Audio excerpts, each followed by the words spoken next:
আমার স্ত্রী গর্ভবতী ছিল, গর্ভাবস্থায় তাকে রেখে আমি ব্যবসা করতে গিয়েছিলাম। ফিরে যখন এসেছি অনেকদিন পর স্ত্রী খবর দিল তার এক মরা সন্তান হয়েছে। আমি ভুলে গেলাম বিষয়। বেশ কয়েক বছর পর আমার ঘরে একটি ফুটফুটে সুন্দরী ছোট্ট একটি মেয়ে দৌড়দৌড়ি করতে দেখলাম। আমার খুব আগ্রহ হলো মেয়েটাকে দেখতে। আমি প্রশ্ন করলাম বউকে, এ মেয়েটি কার? বউ কাছে এসে বলল, এ মেয়েটি তোমারই। সেদিন আমি মিছে কথা বলেছিলাম, মেয়ে হয়েছে এটা যদি তুমি শুনতে পারো তো মেরে ফেলে দেবে। সেই ভয়তে আমি বলি নাই। আমি আমার দূর সম্পর্কীয় আত্মীয়র বাড়িতে তাকে প্রতিপালনের ব্যবস্থা করেছি, আর তারপরে একটু বড় হয়েছে পরে নিয়ে আসছি। এখন হয়তো তুমি তাকে দেখে আর মারতে পারবে না, সেই ভরসা করে এনেছি।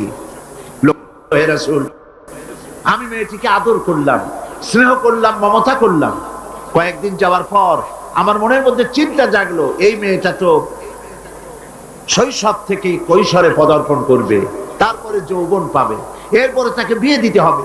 আমি সমাজপতি, আমার মেয়ে অন্যের বাড়িতে রান্না করে খাওয়াবে, অন্যের বাড়ির কাপড় চোপড় পরিষ্কার করবে, তাহলে তো আমার সম্মান বাঁচবে না, আমার ইজ্জত বাঁচবে না। আমি তখন সিদ্ধান্ত নিলাম এই অপমানের চাইতে মেয়েটিকে মেরে ফেলা অনেক ভালো। আমি ওকে বললাম, মেয়েটিকে সাজিয়ে দাও, গুছিয়ে দাও, একটু বেড়ায় আসে। স্ত্রী সরল মনে মেয়েটাকে সাজিয়ে গুছিয়ে দিল। এই মেয়েটিকে নিয়ে আমি চললাম। কিছু দূর দৌড়ে যায় আমার সামনে, আবার পেছনে আমার কাছে আব্বা আব্বা বলে ছুটে আসে, আবার পেছনে পড়ে আবার আব্বা আব্বা করে দৌড়ে এসে আমাকে জড়িয়ে ধরে। এভাবে যেতে যেতে এক নির্জন এলাকায় গিয়ে, এক পাহাড়ি এলাকায় গিয়ে আমার চাদরের ভেতর থেকে মাটি খোঁড়ার যন্ত্র বের করে মাটি খোঁড়া আরম্ভ করলাম। মেয়ে আমার কাছে বসে বলছে, বাবা তুমি এত কষ্ট করছো কেন? সে তো বুঝতে পারতেছে না যে আমি তার জন্য কবর খনন করতেছি। আমি মাটি খুঁড়তেছি, মাটি এসে আমার জামায় লাগে, দাড়িতে লাগে, আর আমার মেয়ে আমার পাশে বসে আমার দাড়ি থেকে জামা থেকে ধুলাবালি সরায় দিচ্ছে আর বলছে, বাবা তুমি এত কষ্ট করছো কেন? গর্তটা যখন খনন করা হয়ে গেল, মেয়েটার হাত পা শুরু করলাম। মেয়ে বুঝতে পেরেছে আমি তাকে মেরে ফেলবো। মেয়ে তখন বলছে, বাবা আমাকে মেরো না, আমি তোমাকে বাবা ডেকে তোমাকে সমাজে নিন্দনীয় করব না, আমাকে মেরো না। আমি তার কোনো কথা শুনলাম না। হাত পা বেঁধে সজোরে কুয়ার ভিতরে, গর্তের ভিতরে নিক্ষেপ করলাম। মেয়েটি আমার চিৎকার মেরে বলতেছে, বাবা আমাকে মেরো না, আমি তোমাকে বাবা বলে শরম দিব না। লোকটি বলছে, রাসূল আমার পাষাণ হৃদয় গলল না। শেষবারের মতো একটা পাথরকে উঁচু করে আমি আমার মেয়ের মস্তককে লক্ষ্য করে এই পাথর সজোরে নিক্ষেপ করলাম। মেয়ের বুক ফেটে রক্ত ফিনকি দিয়ে বেরিয়ে গেল, আর মেয়ের মুখ থেকে আব্বা বলে একটা চিৎকার বেরোলো। ওই আব্বা চিৎকার এখনো যেন আমার কানে আমি শুনতে পাই। শরীফে এসেছে, নবীজি কাহিনী শুনতেছিলেন, আর নবীজির রহমতের নবীর চোখ দিয়া পানি পড়ে দাড়ি ভিজে ভিজে ছিল। এমন সময় ছিল যখন নারীদের কোনো সম্মান ছিল না, ইজ্জত ছিল না। নারীর সম্মান কে দিল? আল্লাহ দিলেন। বলেন কে দিলেন? আজকে আমাদের জানতে হবে ইসলাম কি দিল আর পাশ্চাত্য কি দিল। নারী, ইসলাম যা দিয়েছে নারীকে, পুরুষকে নারীকে ইসলাম যে সমান অধিকার দিয়েছে, পৃথিবীতে কেউ তা দিতে পারে না। নারীর জীবনে তিনটা ভাগ করা যায়, নারীর জীবনকে তিনটা ভাগ করা যায়। প্রথমে সে কন্যা হিসেবে পৃথিবীতে আসে, এরপরে এই কন্যাটি কিশোরী হয়, তারপরে যৌবন পায়, এরপরে একদিন বিয়ে হয়ে যায়, তখন সে স্ত্রী হয়, বধূ হয়। তো প্রথম স্তর হচ্ছে, প্রথম অধ্যায় নারীর জীবনের প্রথম অধ্যায় সে কন্যা, দ্বিতীয় অধ্যায় সে বধূ, তৃতীয় অধ্যায় সে মাতা হয়ে যায়। ইসলাম এই তিন অধ্যায় নারীকে কি দিল, কি অধিকার দিল, এবং স্বামী আর স্ত্রীর মধ্যে কি সম্পর্কে গড়ে দিল ইসলাম, তা আমাদের জানা দরকার। দেখুন, নবী করিম সাল্লাল্লাহু আলাইহি ওয়াসাল্লাম একটা কন্যাকে কি মর্যাদা দিচ্ছেন। হাদিস শরীফে এসেছে, কোন ঘরে একটি কন্যা সন্তান জন্মগ্রহণ করে, ওই ঘরের ভিতরে তখন এক রহমতের ফেরেশতা আসে, এসে বলে আসসালামু আলাইকুম ইয়া আহলাল বাইত, হে ঘরের মালিকেরা, হে ঘরের গৃহবাসীরা, তোমাদের উপরে আল্লাহর রহমত বর্ষিত হোক। ফেরেশতা চলে যায় কন্যাটির কাছে, ওই নবজাত কন্যার কাছে গিয়ে নূরের তৈরি পর দিয়ে এই কন্যার মাথা বুলায় আর বলতে থাকে, এই কন্যাটিকে যে যত্ন করবে, আদর করবে, আদর শিখাবে, সাহায্য করবে, আল্লাহর সাহায্য কিয়ামত পর্যন্ত তার সাথে অব্যাহত থাকবে। এই হাদিস ছেলের জন্য এরকম একটি হাদিস নাই, এরকম একটি হাদিস এসছে মেয়েদের জন্য। সুবহানাল্লাহ। নবীজি বলছেন, মান আলা জারিয়াতাইনি হাত্তা তাবলুগা জা ইয়াউমাল কিয়ামাতি আনা ওয়া হুয়া কাহাতাইনি ওয়া দাম্মা আসাবিহু, আখরাজাহু মুসলিম। মুসলিম শরীফের হাদিসের মধ্যে এসেছে, আল্লাহর নবী বলেন, যদি কারো দুটি কন্যা সন্তান হয় আর ওই কন্যা সন্তানটিকে বয়সপ্রাপ্ত হওয়া পর্যন্ত যদি তাকে প্রতিপালন করে এবং তাকে সহযোগিতা করে, কিয়ামতের দিন আমি মুহাম্মদ সাল্লাল্লাহু আলাইহি ওয়াসাল্লাম আর ওই দুই কন্যার পিতা পাশাপাশি অবস্থান করব জান্নাতে। এই কথা ছেলেদের ব্যাপারে বলা হয়নি, কাদের ব্যাপারে বলা হয়েছে? মেয়েদের ব্যাপারে। নবী করিম সাল্লাল্লাহু আলাইহি ওয়াসাল্লাম বলেছেন, ওয়ান জাবির বিন আব্দুল্লাহ রাদিয়াল্লাহু তাআলা আনহু قال قال رسول الله صلى الله عليه وسلم من كان له ثلاث بنات يربيهن ويكفيهن ويرحمهن فقد وجب له الجنة। নবীজি বলেন, তিন কন্যার পিতা যদি কেউ হয় আর ওই তিনটি কন্যাকে যদি কেউ স্নেহ করে, আদর করে, আদব শিখায়, দ্বীন শিখায় আর এবং সৎপাত্রস্থ করতে পারে, নবীজি বলছেন ওই পিতার জন্য কিয়ামতের দিন আল্লাহ পাক জান্নাত ওয়াজিব করে দিবেন, জান্নাত তার জন্য ওয়াজিব হয়ে যাবে।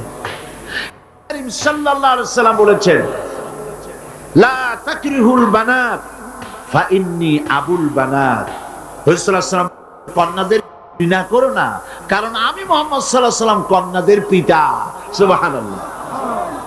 যারা কন্যা সন্তান হলে পরে মুখ কালো করেন, অনেক পুরুষ আছে যখন স্ত্রী গর্ভবতী হয় বন্ধুদের কাছে খবর দেয়, আল্লাহ আমারে সন্তান দিবেন, দোয়া করো। তারপরে যখন খবর পাওয়া গেল ডেলিভারি করেছে একটা মেয়ে, মুখটা মলিন হয়ে যায়। বন্ধুরা জিজ্ঞেস করলো, কই সন্তান হবে বললে, কতদিন চলে গেল, কোনো খবর টবর যে দিলে না। কয় যে বলার মতো না। কি? কয় যে মাইয়া হয়েছে, একটা মেয়ে হয়েছে, এটা আর বলার মতো না। মুখটা কালো হয়ে যায়, স্ত্রীর সঙ্গে কথা বলে না। বারবার মেয়ে হলে, এমনও খবর পাওয়া গেছে বারবার মেয়ে হয়েছে, স্ত্রীকে পর্যন্ত দিয়ে দিয়েছে। নাউজুবিল্লাহ। মেয়ে হওয়ার জন্য স্ত্রী কি দায়ী? কে দায়ী? স্বামী দায়ী? তো খামোকা কেন মুখ মলিন করেন? আল্লাহ রাব্বুল আলামিন বলেছেন কোরআনে কারীমের মধ্যে, আমি কাউকে ছেড়ে দেই, কাউকে মেয়ে দেই, কাউকে ছেলেও দেই, মেয়েও দেই, কাউকে কিছুই দেই না। ইন্নাল্লাহা আলা কুল্লি শাইইন কাদির। সমস্ত জিনিসের উপরে ক্ষমতা কার?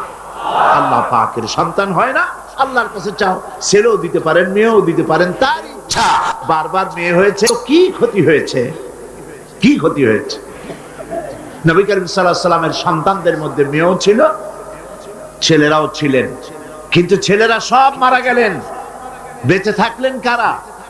বলেন, কারা বেঁচে থাকলেন? একটি হাদিস আপনি খুঁজে বের করতে পারবেন না। নবী করিম সাল্লাল্লাহু আলাইহি ওয়াসাল্লাম কখনো আল্লাহ পাকের দরবারে হাত তুলে বলেছিলেন যে আল্লাহ, ছেলেগুলি তো সব তুমি নিয়ে গেলে, ছেলেগুলির বাঁচায় রাখলে, তুমি দয়া করে আমাকে আরেকটি ছেলে দান করো, এরকম একটি হাদিস নাই। সুতরাং কন্যা হিসেবে নারীর জীবনের 3টি অধ্যায়ের একটি অধ্যায় হলো কন্যা। সেই কন্যার অধিকার প্রতিষ্ঠিত করেছে ইসলাম। সুবহানাল্লাহ। এবার কিছুদিন পর সে বউ হয়ে গেল, স্ত্রী হলো যৌবন পাওয়ার পর। এখন দেখেন কোরআন তাকে কি অধিকার দিচ্ছে। আল্লাহ রাব্বুল আলামিন বলেন, ওয়া মিন আয়াতিহি আন খালাকা লাকুম মিন আনফুসিকুম আজওয়াজান লিতাসকুনু ইলাইহা ওয়া জাআলা বাইনাকুম মাওয়াদ্দাতান ওয়া রাহমা। আল্লাহ পাকের অসংখ্য নিদর্শনের ভিতরে এটি একটি নিদর্শন যে তোমাদের থেকে আল্লাহ পাক তোমাদের জোড়া সৃষ্টি করেছেন এবং তোমাদের ভালোবাসা আর সহৃদয়তার সৃষ্টি করেছেন। ভালোবাসা কে সৃষ্টি করলেন? মেয়ে ঢাকা, বিয়ে করেছে চট্টগ্রামের ছেলে। দুজনের চাল চলন ভিন্ন, ভাষাও। ঢাকার মেয়ে বলে কোথায় যাবেন, চট্টগ্রামের ছেলে বলে ঘটে যাবেন। দেখছেন অবস্থা? ঢাকার মেয়ে বলছে পাশে বসেন, আর চট্টগ্রাম বলছে এন্দি বইউন। ভাষায় বেশ কম না? ভাষায় বেশ কম, চাল চলনে বেশ কম, খাওয়ায় বেশ কম, রুচিতে বেশ কম। মারামারি হওয়ার কথা ছিল প্রত্যেক দিন। আল্লাহ পাক বলেন আমি ভালোবাসার সৃষ্টি করেছি দুজনের মধ্যে। সুবহানাল্লাহ। আমি ভালোবাসার সৃষ্টি করেছি, জাআলা বাইনাকুম মাওয়াদ্দা, পরস্পর পরস্পরের জন্য আকর্ষণ সৃষ্টি করেছি, ওয়া রাহমা, আর সহৃদয়তা করুণার সৃষ্টি করেছি। যখন বার্ধক্যে পৌঁছে যায় স্বামী আর স্ত্রী, তখন উভয়ের মধ্যে করুণার সৃষ্টি করে দেই। সুবহানাল্লাহ বলবেন না? তো তোমার থেকে তোমার জোড়া সৃষ্টি করা হয়েছে, এখন এই স্ত্রীর প্রতি সদ্ব্যবহার কর। وَلَهُنَّ مِثْلُ الَّذِي عَلَيْهِنَّ بِالْمَعْرُوفِ।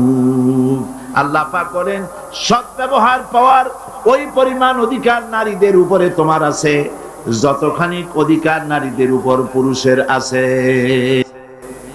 সদ্ব্যবহার শুধু তার কাছেই আশা করো না, সেও তোমার কাছে যে সদ্ব্যবহার আশা করে সেটাও তুমি তাকে দিতে শেখো। হুন্না লিবাসুন লাকুম ওয়া আনতুম লিবাসুন লাহুন্না। ইসলাম কোথায় নিয়ে গেছে, সম্পর্ক কত বাড়িয়ে দিল। হুন্না লিবাসুন লাকুম ওয়া আনতুম লিবাসুন লাহুন্না। তোমরা স্ত্রী তোমার ভূষণ স্বরূপ আর তুমি তোমার স্ত্রীর ভূষণ স্বরূপ। ভূষণ মানে কি? পোশাক। পোশাকের কথা কেন বলা হলো? এই জন্য বলা হয়েছে পোশাক মানুষের কয়েকটা উপকার করে, শুধু শীত আর গরম নিবারণ করে না। পোশাক মানুষের আয়েব ঢেকে রাখে, পোশাক মানুষের সম্মান, তার লজ্জা ঢেকে রাখে। এই একের সাথে অপরের পোশাকের দৃষ্টান্ত আল্লাহ পাক দিলেন। এর অর্থ হচ্ছে পরস্পর পরস্পরের আয়েবকে ঢেকে রাখবে, একজন আরেকজনের আয়েবকে মানুষের সামনে পেশ করবে না, একজন আরেকজনকে শরম দিবে না, পরস্পরের সাথে মিলেমিশে থাকবে। একথা আল্লাহ পাক বললেন। ওয়াশিরুহুন্না বিল মারুফ। আর তোমরা স্ত্রীদের সাথে সদ্ব্যবহার করো। কে বলছেন? আল্লাহ পাক বলছেন। স্ত্রীদের ভিতরে সদ্ব্যবহার স্ত্রীদের সাথে কিভাবে করতে হবে, সব ব্যাপারে রাসূলুল্লাহ হচ্ছেন আদর্শ। লাকাদ কানা লাকুম ফি রাসূলিল্লাহি উসওয়াতুন হাসানা। সমস্ত ব্যাপারে তোমাদের জন্য মহত্তম আদর্শ হলেন নবী করিম সাল্লাল্লাহু আলাইহি ওয়াসাল্লাম। রাসূল সাল্লাল্লাহু আলাইহি ওয়াসাল্লাম বলেছেন তোমাদের মধ্যে উত্তম সেই যে ব্যক্তি তোমাদের স্ত্রীর কাছে উত্তম। আমি আমার স্ত্রীদের কাছে উত্তম ব্যক্তি। সুবহানাল্লাহ বলবেন না? এবার দেখেন নবীজি আদর্শ দেখালেন স্বামী স্ত্রীর সঙ্গে সম্পর্কটা কেমন হবে। হযরতে খাদিজা রাদিয়াল্লাহু তাআলা আনহা আর নবীজির ভিতরে কেমন মহব্বত ছিল, কেমন আকর্ষণ ছিল। তিনি যখন হযরত খাদিজাকে বললেন, খাদিজা আল্লাহ আমাকে নবী বানিয়েছেন, আমার উপর ঈমান আনো, এক আল্লাহর উপরে ঈমান আনো। হযরতে খাদিজা এক মুহূর্ত একটি চোখের পলকও তিনি দেরি করেন নাই। যখনই নবীজি তাকে ঈমান আনতে বলেছেন, হযরত খাদিজা পড়েছেন লা ইলাহা ইল্লাল্লাহু মুহাম্মাদুর রাসূলুল্লাহ। নবী করিম সাল্লাল্লাহু আলাইহি ওয়াসাল্লাম বলেছেন, আকাশের নিচে জমিনের উপরে খাদিজার মতো উত্তম মহিলা পৃথিবীতে আর নাই। কি সম্মান আল্লাহ পাক তাকে দিয়েছেন। আল্লাহ পাক নিজে হযরতে খাদিজাকে সালাম জানিয়েছেন। সুবহানাল্লাহ বলবেন। হেরা পাহাড়ে হযরতে জিবরাইল আলাইহিস সালাম নবীজির সঙ্গে কথা বলছেন, ওহী নিয়ে এসেছেন। কিছুক্ষণ পরে হযরতে জিবরাইল বলেন, ইয়া রাসূলুল্লাহ, আমি দেখতে পাচ্ছি খাদিজা আপনার জন্য খানা নিয়ে আসতেছেন। খাদিজা যখন আপনার কাছে পৌঁছে যাবে, আপনি খাদিজাকে বলবেন, আল্লাহ রাব্বুল আলামিন আজ আমি আসার সময় আমার মাধ্যমে খাদিজাকে সালাম জানিয়েছেন। হযরতে খাদিজা যখন নবীজির কাছে পৌঁছে গেছেন, আল্লাহ নবী বলেন, খাদিজা তোমার জন্য আজকে একটি সুসংবাদ আছে। তিনি বললেন, আমার জন্য কি খবর, কি সুসংবাদ? হযরতে রাসূল বলছেন, খাদিজা শোনো, এইমাত্র জিবরাইল আমার কাছে চলে গেলেন, আর জিবরাইল বলে গেলেন আল্লাহ রাব্বুল আলামিন তোমাকে সালাম জানিয়েছেন। হযরত খাদিজা ডুকরে কেঁদে উঠলেন। তিনি বললেন, ইয়া রাসূলুল্লাহ, আমার মানব জন্ম সার্থক হয়ে গেছে। আল্লাহ আমারে সালাম জানাইছেন, এর চাইতে সৌভাগ্য আমার জীবনে আর কিছুই নাই। তবে নবীজি, আল্লাহর সালামের জবাব কেমনে দিতে হয় আমি জানি না। আপনি দয়া করে আমার পক্ষ থেকে আল্লাহর সালাম যেমনে দিলে আল্লাহ খুশি হয় তেমনি আপনি দিয়া দিবেন। কি মহব্বত স্বামী আর স্ত্রীর ভিতরে ছিল। হযরতে খাদিজা হযরতে রাসূল করিম সাল্লাল্লাহু আলাইহি ওয়াসাল্লাম, নবী করিম সাল্লাল্লাহু আলাইহি ওয়াসাল্লামের ঘরে হযরত খাদিজা যতদিন ছিলেন আরেকটি বিবাহ তিনি করেননি। হযরত আয়েশা বলছেন, নবীজি আমার কাছে ঘুমানো ছিলেন, গভীর রাত্রে আমার ঘুম ভেঙে গেল। আমি চিন্তা করলাম নবীজি কোথায় গেলেন। মনে করলাম অন্য কোনো স্ত্রীর ঘরে গেছে নাকি। আমি খুঁজতে লাগলাম, কোনো ঘরে পাওয়া গেল না। খুঁজতে খুঁজতে অবশেষে আমি নবীজিকে পেলাম রিয়াদুল জান্নাতের ভেতরে, মসজিদে নববীর জান্নাতের টুকরার ভেতরে বসে নবীজি মোনাজাত করতেছেন। আমিও পিছনে আল্লাহর দরবারে হাত তুললাম। নবীজি বলতেছিলেন, রব্বুল আলামিন কঠিন ওই হাসরের ময়দানে মা তার সন্তান ভুলে যাবে, তার সন্তান ভুলে যাবে, স্বামী তার স্ত্রীকে হারায় ফেলবে, স্ত্রী তার স্বামীকে চিনবে না। ওই কঠিন হাসরের ময়দানে তাআলা আমি যেন আমার খাদিজারে হারায় না যাই। মোনাজাত শেষ হওয়ার পর হযরত আয়েশা বলেন, ইয়া রাসূলুল্লাহ, খাদিজা এই বুড়ির কথা এখনো কেন আপনার মনে পড়ে? খাদিজার পরে কুমারী মেয়েও তো আপনি বিয়ে করেছেন, খাদিজার কেন বুড়ির কথা বলতে পারেন না? নবীজি বলেন, আয়েশা রে, খাদিজার সম্পর্কে এরকম কথা আর তুমি বলবে না। তোমরা জানো না, তোমরা সবাই আমার সুদিনের স্ত্রী, আর খাদিজা আমার এমন সময়ের স্ত্রী যখন এই মক্কা নগরীতে মুহাম্মদ সাল্লাল্লাহু আলাইহি ওয়াসাল্লামের পাও রাখার জায়গা ছিল না। হযরত আয়েশা বললেন, ইয়া রাসূলুল্লাহ, আমি ক্ষমা চাই, আমাকে মাফ করে দিন। আমি খাদিজার সম্পর্কে এমন কথা আর উচ্চারণ করব না, তবে খাদিজার সম্পর্কে আমারে কিছু কথা শোনান। হযরতে নবীজি বলেন, আয়েশা রে শোনো, আমার সঙ্গে বিবাহের পর খাদিজার ধন সম্পত্তি যা ছিল আল্লাহর রাস্তায় সব উজাড় করে দিয়েছে। কতদিন না খেয়ে থেকেছে, একদিনের জন্য বলে নাই আপনার সাথে বিয়ে হয়েছে বলে আজ আমি না খাইয়ে আসি। সারাদিন সারা রাত দাওয়াতের কাজ করে আমি যখনই দরজার কাছে ফিরেছি, যত রাত হোক না কেন, একবার বলেছি খাদিজা, অমনি দরজা খুলে গেছে। আমি প্রশ্ন করেছি, খাদিজা, যত রাত্রে আসলাম একদিনও দুইটা ডাক দেওয়া লাগলো না, তুমি কি ঘুমাও না? হযরতে খাদিজা বলেছেন, ইয়া রাসূলুল্লাহ, আপনি দ্বীনের দাওয়াতের জন্য ব্যস্ত, কষ্ট করেন। আমি মনে মনে ভাবি, আমি যদি ঘুমায় থাকি রাতের বেলায়, আর নবীজি যদি দরজার কাছে এসে খাদিজা খাদিজা বলে ডাকাডাকি করেন, উঠতে যদি আমার দেরি হয়, আল্লাহর নবীর সঙ্গে বেয়াদবি হয়ে যাবে। এইটা মনে করে বিছানায় না ঘুমায় যতক্ষণ আপনি না ফেরেন, এই দরজাটার সাথে পিঠ লাগাইয়া দাঁড়াইয়া দাঁড়াইয়া ঘুমায়। হযরত আয়েশা বলেছেন, আমাদের ঘরে রান্না বান্না তেমন হতো না, আমাদের ঘরে তেমন গোশত খাওয়ার সুযোগ আমাদের কিসমতে তেমন হতো না। যদি কোনোদিন আমাদের ঘরে দুম্বা বা ছাগল জবাই হতো, গোশতগুলি নবীজি কেটে ভাগ করে সমস্ত স্ত্রীদের ঘরে দিয়ে দিতেন। এরপরে কয়েকটা গোশতের টুকরা একটা টোপলায় নিয়ে হযরত খাদিজা মদিনার অলিতে গলিতে ঘুরে বেড়াতেন। খাদিজার কোন বান্ধবী পাওয়া যায় কিনা। সুবহানাল্লাহ। নবী করিম সাল্লাল্লাহু আলাইহি ওয়াসাল্লাম তার স্ত্রীদেরকে ভাবে ভালোবাসতেন, আর স্ত্রীরাও নবীর জন্য এভাবে ভালোবাসতেন, ভালোবাসা দিতেন। স্ত্রীর অধিকার ইসলাম দিয়েছে, আর কেউ দিতে পারে না। আর এই স্ত্রীদের মধ্যে সবথেকে উত্তম স্ত্রী কে? নবীজি বলেছেন, আদ-দুনিয়া কুল্লুহা মাতাউন ওয়া খায়রুল মাতাইদ দুনিয়া ইমরাতুস সালিহা। দুনিয়ার সবকিছু এর মধ্যে উত্তম নিয়ামত হচ্ছে পতিপরায়ণা। সুবহানাল্লাহ। হুজুর বলেছেন, তিনটি জিনিস আমি পছন্দ করি, তিনটি জিনিস আমার প্রিয়। একটি হলো নামাজ, একটি হলো সুগন্ধ, আর একটি হলো স্ত্রী। সুবহানাল্লাহ। এই স্ত্রীকে সমান অধিকার দিয়েছে নবীজি। আল্লাহর ইসলাম সমান অধিকার দিয়েছে।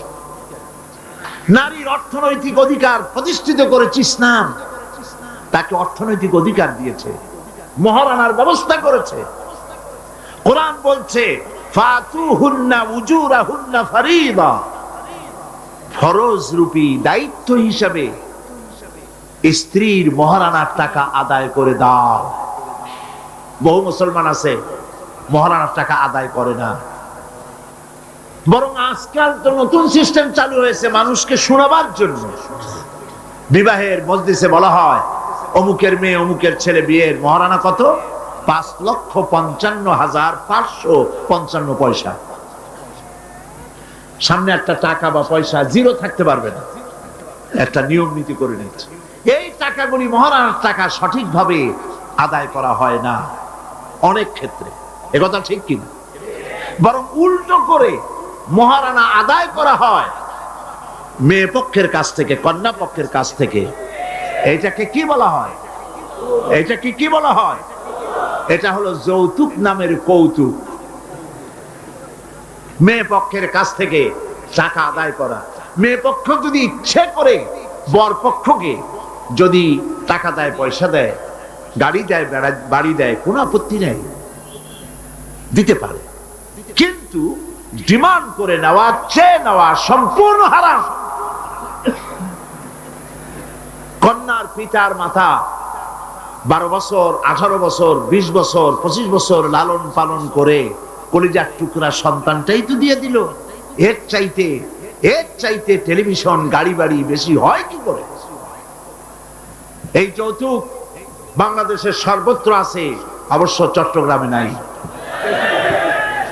আছে। ছেলে যদি এমএ পাস করে, ইঞ্জিনিয়ারিং পড়ে, লয়ার হয়েছে, পিতার এই ধারণাই হয় সন্তানকে পড়াতে লেখাতে যত টাকা খরচ হয়েছে কন্যা পক্ষকে কাছের থেকে আদায় করে নেব। এবং সেই জন্য বিয়ের সময় দাবি করা হয় 50 লক্ষ টাকা দিতে হবে, গুলশানে 3টা বাড়ি দিতে হবে, মঙ্গল গ্রহে অফিস বানায় দিতে হবে। আপনার ছেলে এমএ পাস করেছে, লয়ার হয়েছে, ব্যারিস্টার হয়েছে, তো কি হয়েছে? আপনি কেন নির্যাতন করবেন কন্যা পক্ষকে? জায়েজ নাই, হারাম। শুকরের মাংস যেমন হারাম, কন্যা পক্ষের কাছ থেকে জবরদস্তি করে চেয়ে ডিমান্ড করে যৌতুক আদায় করা ওরকমই হারাম। এই কাজটি কি আপনারা করবেন? এই কাজটি কি করবেন? বিবাহ করবে, বিবাহ করাবেন ছেলেকে ভালোবাসা দিয়ে, টাকা দিয়ে, পয়সা দিয়ে বিবাহ করায়া মেয়ে একটা ঘরে নিয়ে আসবেন। কন্যা পক্ষের উপরে চাপ সৃষ্টি করবেন না। তো নারীকে মহারণা দেওয়ার ব্যবস্থা ইসলাম করেছে। কে ব্যবস্থা করেছে বলেন? ইসলাম করেছে। এবার আরো দেখুন আল্লাহ পাক কি বলছে, وَإِذَا أَتَيْتُمْ إِحْدَاهُنَّ قِنطَارًا فَلَا تَأْخُذُوا مِنْهُ شَيْئًا। যদি তোমরা নারীদেরকে স্তূপ পরিমাণ অর্থ করি যদি দান করো, তাহলে সামান্য তার থেকে ফেরত নিও না। চান মহিলাদের কাছে, নারীদের কাছে কিছু পুঁজি থাকুক, টাকা পয়সা থাকুক, আল্লাহ এটা চান। যদি তুমি কিছু দাও, তা যদি স্তূপ আকারেও হয়, তবুও সেগুলিকে ফেরত নিও না, ফেরত দিও না। বহু মুসলমান আছে আমাদের সমাজে, হজ করে, নামাজও পড়ে, কপালে দাগও পড়ে গেছে, তার ব্যবসা আছে, ধানি জমিনও আছে, বিবাহের সময় মেয়েকে টাকা কড়ি দিয়ে, ব্যবসা টাকা কড়ি যৌতুক টৌতুক দিয়ে বিদায় করে দেয়। সম্পত্তির ভাগ দেয় না, ব্যবসারও ভাগ দেয় না। আছে না এমন? আছে কিনা? আপনি কন্যাকে ঠকালেন, এর জন্য আল্লাহর কাছে আপনাকে দায়ী হতে হবে। মেয়েদেরকে অর্থনৈতিক অধিকার আল্লাহ এভাবে প্রতিষ্ঠিত করেছেন, সে মহিলাদেরকে অর্থনৈতিক দিক থেকে তাদেরকে নির্যাতন করা যাবে না। এবার মেয়েদেরকে শিক্ষার অধিকার দেওয়া হয়েছে, কোনটা দেওয়া হয়নি? তারা বলছে, ইসলামের দুশমনেরা বলে নারীদেরকে ইসলাম ঠকাইছে। কোথা থেকে ঠকালো? কন্যা হিসেবে মর্যাদা দিল, বধূ হিসেবে মর্যাদা দিল, তারপরে অর্থনৈতিক সুযোগ করে দিল, এবার শিক্ষার অধিকারও প্রতিষ্ঠিত করলো। হযরতে আয়েশা রাদিয়াল্লাহু তাআলা আনহা, তিনি শিক্ষয়িত্রী ছিলেন, হাজার হাজার সাহাবীর উস্তাদ ছিলেন। সুবহানাল্লাহ বলেন। হাদিসের উস্তাদ ছিলেন, তাফসীরের উস্তাদ ছিলেন, ফিকহের উস্তাদ ছিলেন। শিক্ষার অধিকার ইসলাম দিয়েছে নারীকে। নারীরা লেখাপড়া করতে পারবে, কোনো অসুবিধা নেই। এভাবে অধিকার শুধু অর্থনৈতিক নয়, লেখাপড়ার অধিকার দিল। তালাকের একটি অধিকার, এটি একটি গুরুত্বপূর্ণ বিষয়। তালাকের অধিকারটিও শুধুমাত্র পুরুষের না, এই তালাকের অধিকার নারীদেরকেও দেওয়া হয়েছে। কথা বুঝতে পেরেছেন? তালাকের অধিকার, বিবাহ বিচ্ছেদের অধিকার শুধু পুরুষের নয়, নারীকেও দেওয়া হয়েছে। পুরুষ যদি অকর্মণ্য হয়, যদি সে উন্মাদ হয়, জালিম হয়, নপুংসক হয়, তাহলে এই স্ত্রী কোর্টে তা প্রমাণ করে তার স্বামীকে পরিত্যাগ করে ইচ্ছে মতো স্বামী গ্রহণ করতে পারবে। ইসলাম সুযোগ দেয়। তালাক, কথায় কথায় তালাক দেওয়ার একটা রেওয়াজ আমাদের দেশে আছে। বাংলাদেশে যদি আল্লাহ কোনদিন দয়া করে ইসলামী রাষ্ট্র প্রতিষ্ঠিত করে দেন, তাহলে কথায় কথায় তালাক দেওয়ার এই প্রথাকে বন্ধ করে দেওয়া হবে। তরকারিতে লবণ কম হয়েছে, শুটকি মাছে ঝাল হইল কেন, এই সব কথা বলে তালাক দেওয়া যাবে না। আর একসঙ্গে 3 তালাক দেওয়া তো যাবেই না। এক সাহাবী এসে নবী করিম সাল্লাল্লাহু আলাইহি ওয়াসাল্লামের কাছে খবর দিলেন যে একজন তার স্ত্রীকে একসাথে 3 তালাক দিয়েছে। নবী করিম সাল্লাল্লাহু আলাইহি ওয়াসাল্লাম এত গোসা হয়েছিলেন যে বসার থেকে দাঁড়ায় গেলেন। তিনি বললেন, এই লোকটি তো আল্লাহ পাকের কোরআনের সাথে তামসা করেছে। তালাকের আল্লাহর কাছে 2টা হালাল সবচেয়ে জঘন্য। 2টি হালাল সবথেকে জঘন্য। একটা হলো ভিক্ষাবৃত্তি, আর একটা হলো তালাক। যখন তালাক দেওয়া হয় অন্যায় ভাবে, গোসায় আল্লাহর আরশ কাঁপতে থাকে। নাউজুবিল্লাহ বলে। আপনি এভাবে তালাক দিতে পারবেন না। তালাক দেওয়ার নিয়ম হলো, যখন স্ত্রীর সাথে, লক্ষ্য করুন, স্ত্রীর সাথে বনিবনা হচ্ছে না, স্ত্রীর চরিত্র খারাপ, স্ত্রীর দাজ্জাল মার্কা, বনেই না। তো আল্লাহ পাক তখন বলেছেন, উভয় পক্ষের আত্মীয় স্বজন নিয়ে মীমাংসা করার চেষ্টা করো, সালিসি করো। যদি মীমাংসায় না হলো তাহলে 1 মাসে 1 তালাক দাও, বিছানা আলাদা করে দাও এবং অপেক্ষা করো তার এই অবস্থা দেখে সে ফিরে আসে নাকি। যদি ফিরে আসে তো গ্রহণ করো, যদি ফিরে না এলো 2য় মাসে 2য় তালাক দাও। তাও যদি ফিরে না তাহলে গিয়ে 3 তালাক একদম রেজি করে দাও, আর ফেরত হবে না। 3 তালাকে বায়না করে দাও, এই স্ত্রীকে আর গ্রহণ করা যাবে না। এখন আমাদের দেশে রাগের মাথায় একসাথে 3 তালাক দেওয়ার পর মনে মনে অনুশোচনা হয়, এতগুলো ছেলে বেলে নিয়ে করবো কি, কি সর্বনাশ হইল, রাগের মাথায় করলামটা কি। এখন এই বউ ফিরে পাওয়ার জন্য মসলা তালাশ করে। তখন গ্রামের মুন্সি মৌলবী এই জাতীয় 1 শ্রেণীর লোক আছে যারা কোরআন বোঝে না, হাদিস বোঝে না, তারা হিল্লা নামক একটা ঔষধ বাইর করছে। সেই ঔষধটা কি? তারা বলে যে এই স্ত্রীকে যদি আবার নিতে চাও তাহলে আরেকটা পুরুষের সঙ্গে বিবাহ দাও এবং শর্ত করো যে তোমার কাছে দিলাম, 2-3 দিন পর তুমি তালাক দিয়ে দিবা, এরপরে আমরা নিয়ে নেব। তালাকের নিয়তে বিবাহ করা এটা সম্পূর্ণ হারাম, বিবাহ হবে না। তালাকের নিয়তে বিয়ে করলো বিয়ে হবেই না। তারপরে এই যে ভাড়া করা, একজনের সঙ্গে হিলা করতে দেওয়া, এটাকে হাদিসের ভাষায় বলা হয়েছে ভাড়া করা ষাঁড়। ভাড়া করা ষাঁড়। ইসলামে এই ধরনের কোন বিধান নাই। সবাই কান খুলে শুনুন, হিল্লা করার যে ব্যবস্থা বাংলাদেশে গ্রামে গঞ্জে আছে, শরীয়তের কোন অস্তিত্ব নাই। কেউ যদি তার স্ত্রীকে তালাক দেয় আর এই স্ত্রীকে আবার ফেরত নিতে চায়, পর্যন্ত ফেরত দিতে পারবে না। একটা পথ আছে, সেই পথটা হলো এই ইচ্ছে করে কোন স্বামী গ্রহণ করেন, আর সেই স্বামী যদি ইচ্ছে করে ঘটনাচক্রে তালাক দেয় অথবা ঘটনাচক্রে সেই স্বামীর যদি মৃত্যু হয়, তাহলেই কেবলমাত্র প্রথম স্বামীর কাছে আসতে পারবে। এছাড়া প্রথম স্বামীর কাছে আসা কিয়ামত পর্যন্ত সম্ভব নয়।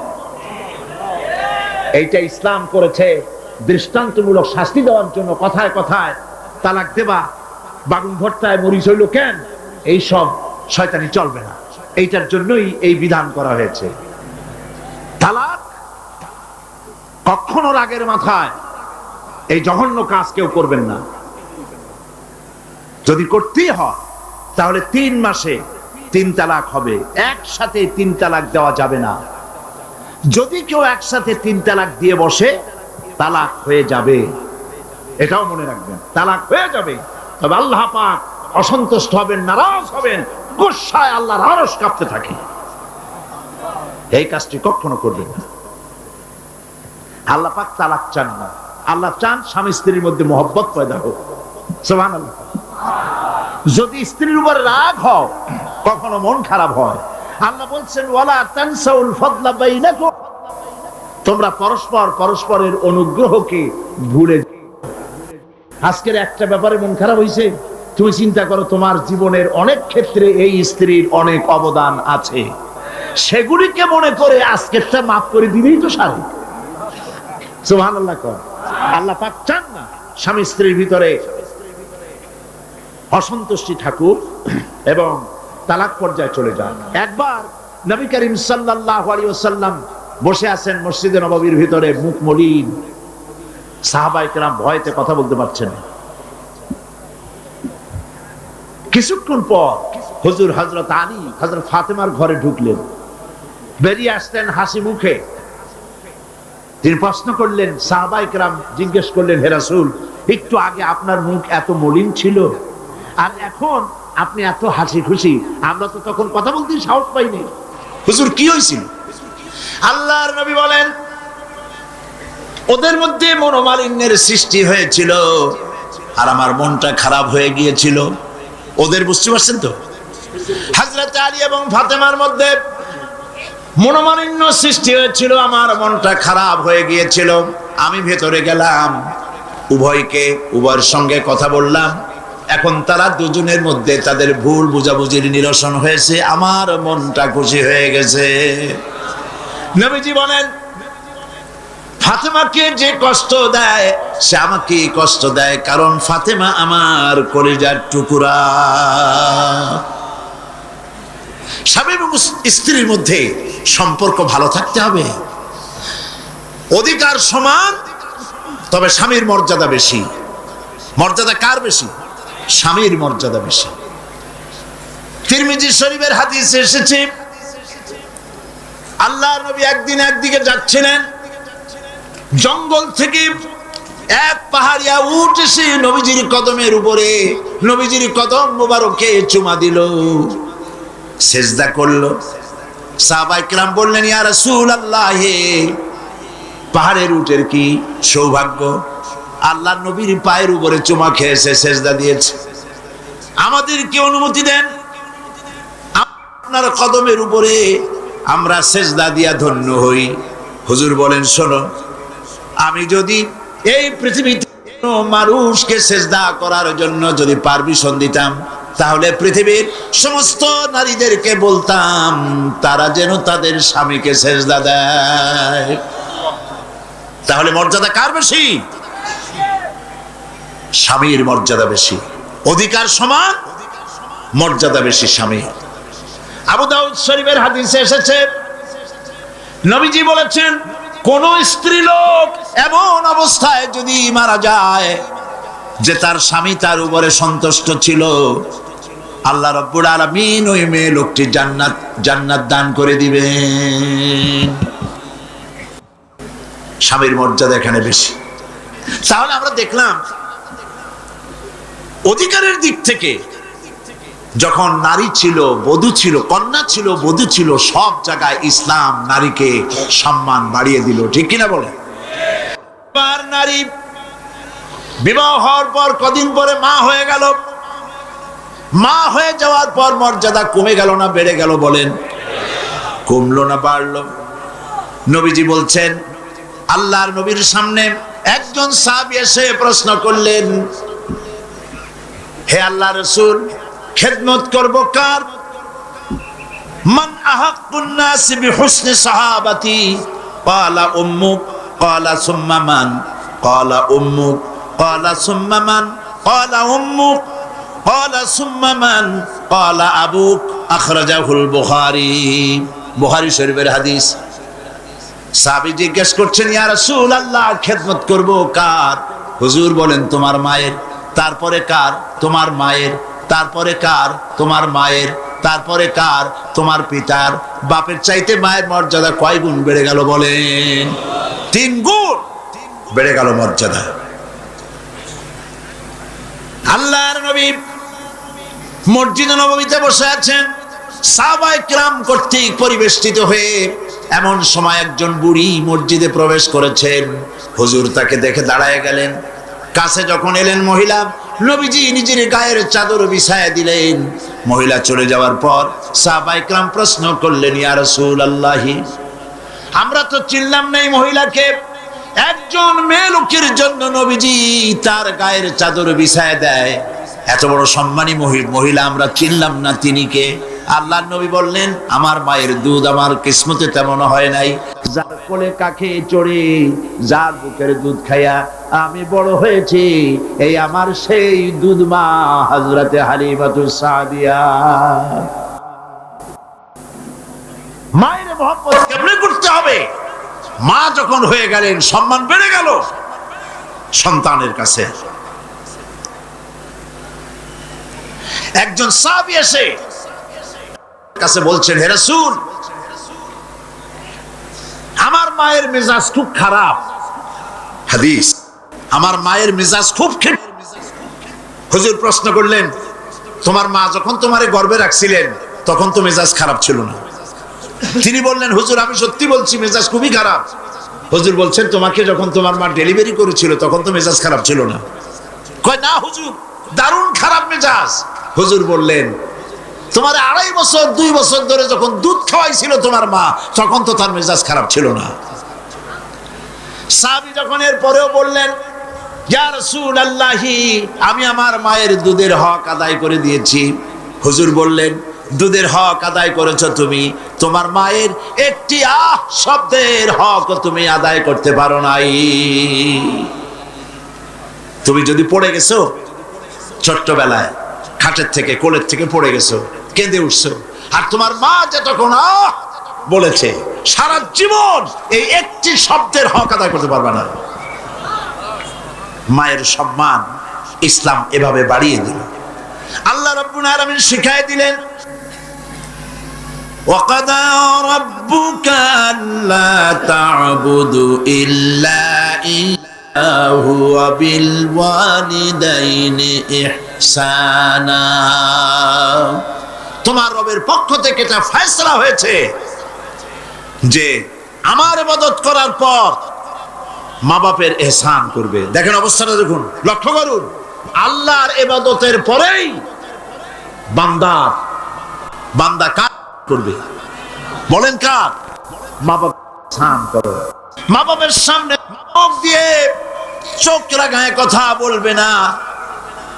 ওয়ালা তাকুল্লাহুমা উফিন ওয়ালা তানহারুহুমা, ঝিরকি দিবে না, ধমক দিবে না। আর তাদের সঙ্গে কোন ভাষায় কথা বলবে তাও আল্লাহ শিখায় দিয়েছেন।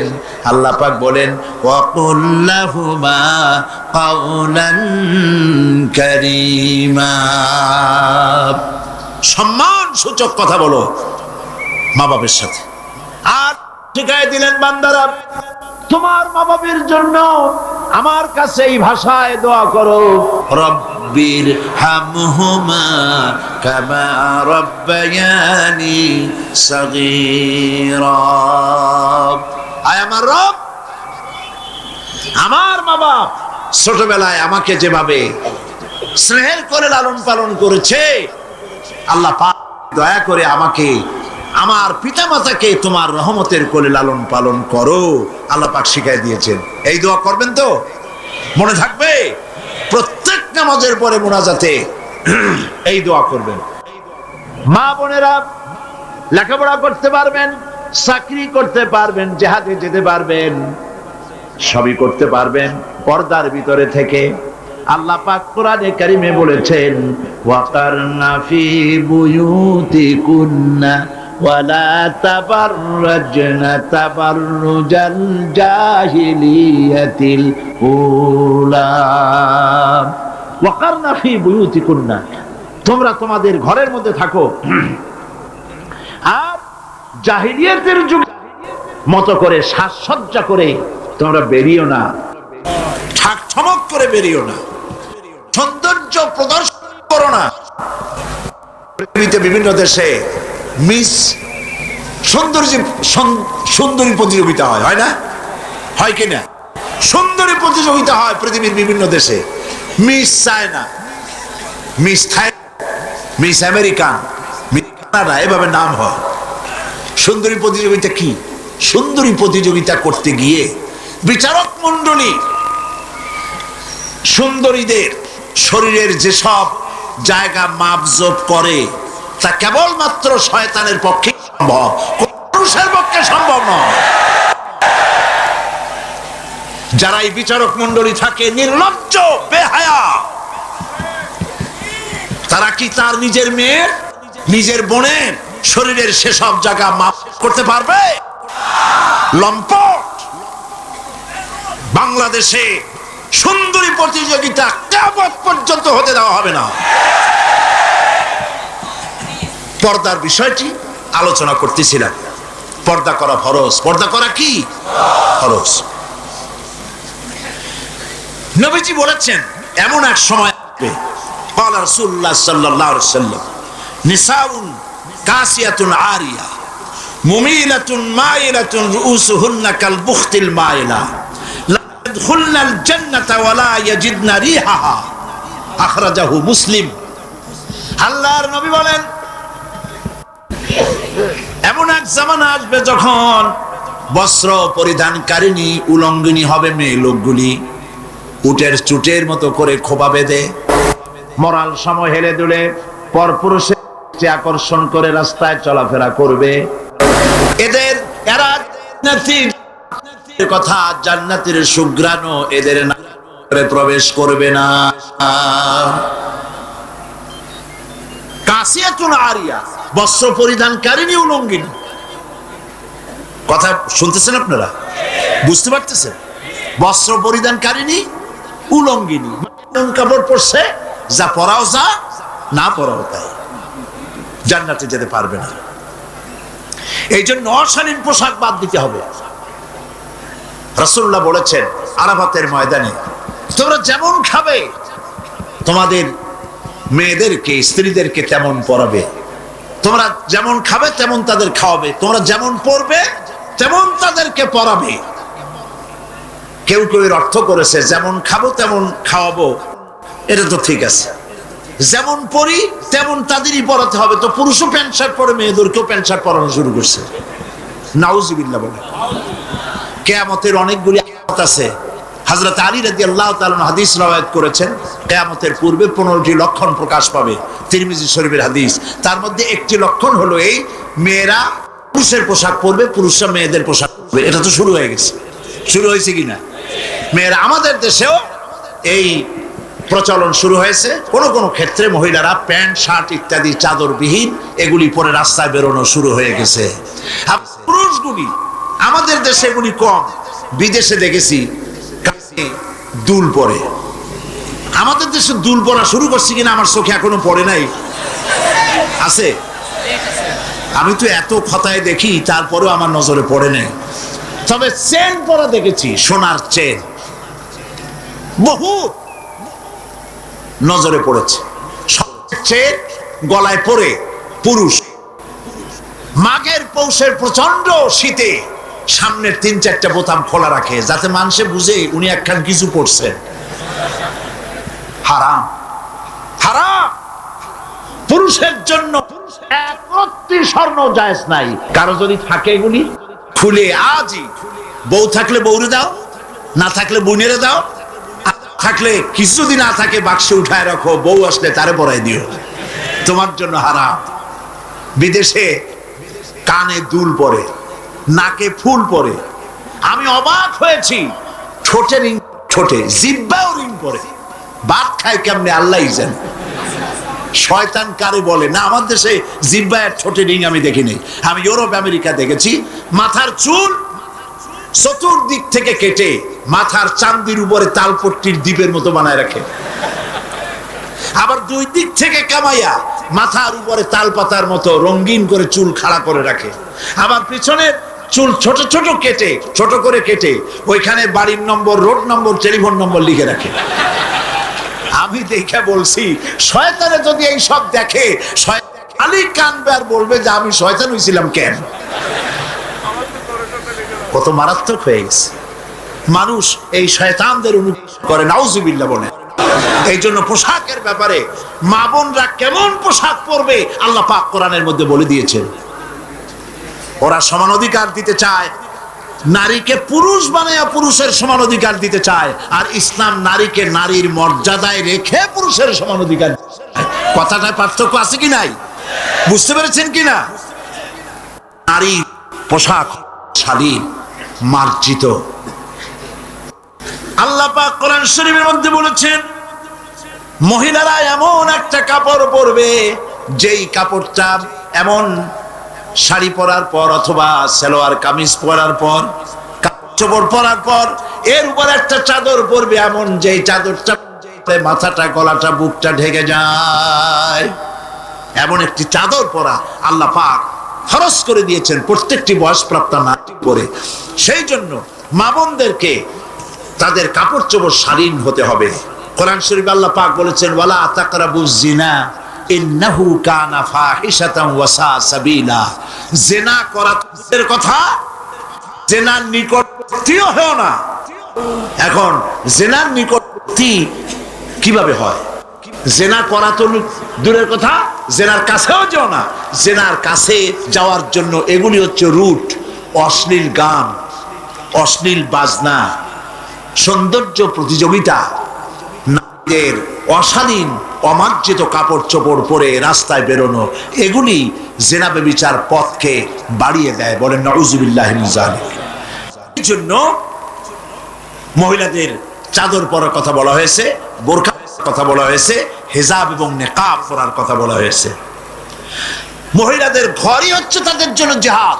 জিহাদের ফজিলত বয়ান করার পর মা বোন জিজ্ঞেস করেছেন, হে রাসূল, আমাদের জিহাদের উপায় কি? হুজুর বলেছেন, আলাইকুন্না বিল বাইতি ফাইন্নাহুম জিহাদুকুন্না। তুমি ঘরে থাকো, ঘরটাই তোমার জন্য জিহাদ। সন্তান প্রতিপালন করা, এটাই তোমার জন্য জিহাদ। নারীরা ব্যবসা করতে পারবে, রাজনীতি করতে পারবে, সমাজনীতি করতে পারবে, সব পারবে, কিন্তু পুরুষের সাথে অবাধ মেলামেশা থেকে নিজেকে অবশ্যই দূরত্ব ব্যবধান রেখে তাকে চলতে হবে। অবাধ মেলামেশাকে ইসলাম হারাম করেছে। আর নারীদের জন্য নবী করিম সাল্লাল্লাহু আলাইহি ওয়াসাল্লাম বলেছেন, আল মারআতু ইযা সাল্লাত খামসাহা ওয়া সামাত শাহরাহা ওয়া আতাত বালাহা ওয়া আহসানাত ফারজাহা। নবী করিম সাল্লাল্লাহু আলাইহি ওয়াসাল্লাম বলেছেন, যদি চারটি কাজ করে, 5 ওয়াক্ত নামাজকে সঠিকভাবে যদি আদায় করে, রমজান মোবারকের রোজা যদি রাখে, আর মহিলারা যদি স্বামীর আনুগত্য করে চলে, সতীত্বের হেফাজত যদি করে, এই 4টি কাজ করতে পারলে আল্লাহ রাব্বুল আলামিন তাদেরকে, আল্লাহ পাক তাদেরকে কিয়ামতের দিন জান্নাতের যেই দরজা দিয়া খুশি সেই দরজা দিয়া জান্নাতে প্রবেশ করাবেন। যেটা দিয়া সে যেতে চায় সেটা দিয়েই সে জান্নাতে যেতে পারবে। মহিলাদের অধিকার এর থেকে আর কি প্রতিষ্ঠিত করা হবে? মহিলাদের জন্য নামাজের ব্যবস্থা করা হয়েছে। মসজিদে নববী, যে 1 রাকাত নামাজে 50,000 রাকাতের সওয়াব হয়। মসজিদে হারাম, যেখানে 1 রাকাত নামাজ পড়লে পরে 1,00,000 রাকাত নামাজ সওয়াব হয়, সেখানে নবী করিম সাল্লাল্লাহু আলাইহি ওয়াসাল্লাম মহিলা নামাজ ব্যবস্থা করেছেন। যারা হজ করতে গেছেন তারা দেখে আসছেন, দেখছেন না? জান নাই হজে কেউ? মসজিদে নববীতে নিসা এখন পর্যন্ত মহিলাদের জন্য আলাদা দরওয়াজা। কোরআনে কারীম তা পরিষ্কার করে বলছে, তোমাকে কিভাবে সৃষ্টি করেছে তুমি দেখো। সন্তান মায়ের জরায়ুতে আসার পূর্বে সে ছিল পিতার শুক্রকীট আর মায়ের ডিম্বাণু, অর্থাৎ স্পার্মটোজন এবং ওভাম, এই দুটি জিনিসের মধ্যে সে বিভক্ত ছিল। মায়ের বক্ষপিঞ্জর এবং পিতার পৃষ্ঠদেশ থেকে সবেগে নির্গত 1 ফোঁটা পানি দিয়ে আমি আল্লাহ পাক তোমাকে সৃষ্টি করেছি। কোরআনে কারীম বলছে, হাল আতা আলাল ইনসানি হিনুম মিনাদ দাহরি লাম ইয়াকুন শাইআম মাযকুরা। মানুষের জীবনে কি এমন এক সময় এসেছিল না যখন সে উল্লেখযোগ্য বিষয় বস্তু হিসাবে পরিগণিত ছিল না? তোমার নাম ছিল না, পরিচয় ছিল না, কিছুই ছিল না, দুনিয়ার কেউ তোমাকে জানতো না, শুনতো না। আমি আল্লাহ পাক তোমাকে সৃষ্টি করেছি। তুমি কোত্থেকে এলে? কোরআনে কারীম থেকে তা জেনে নাও। আল্লাহ রাব্বুল আলামিন বলেন, ইন্না খালাকনাকুম মিন তুরাবিন সুম্মা মিন নুতফাতিন সুম্মা মিন আলাকাতিন সুম্মা মিন মুদগা। আমি রব্বুল আলামিন তোমাকে সৃষ্টি করেছি, মাটির উপাদান দিয়ে তৈরি করলাম। মা বাপের, পুরুষের স্পার্মটোজন আর মহিলাদের ওভাম দুটোতে মিলে মায়ের গর্ভের ভিতরে নাপাক পানি ফোঁটাকে জমাট রক্তে পরিণত করে দিলাম। এই জমাট রক্তকে গোশত বানালাম, কচি কচি হাড় দিয়ে একটা বডি, একটা স্ট্রাকচার তৈরি করলাম। তারপরে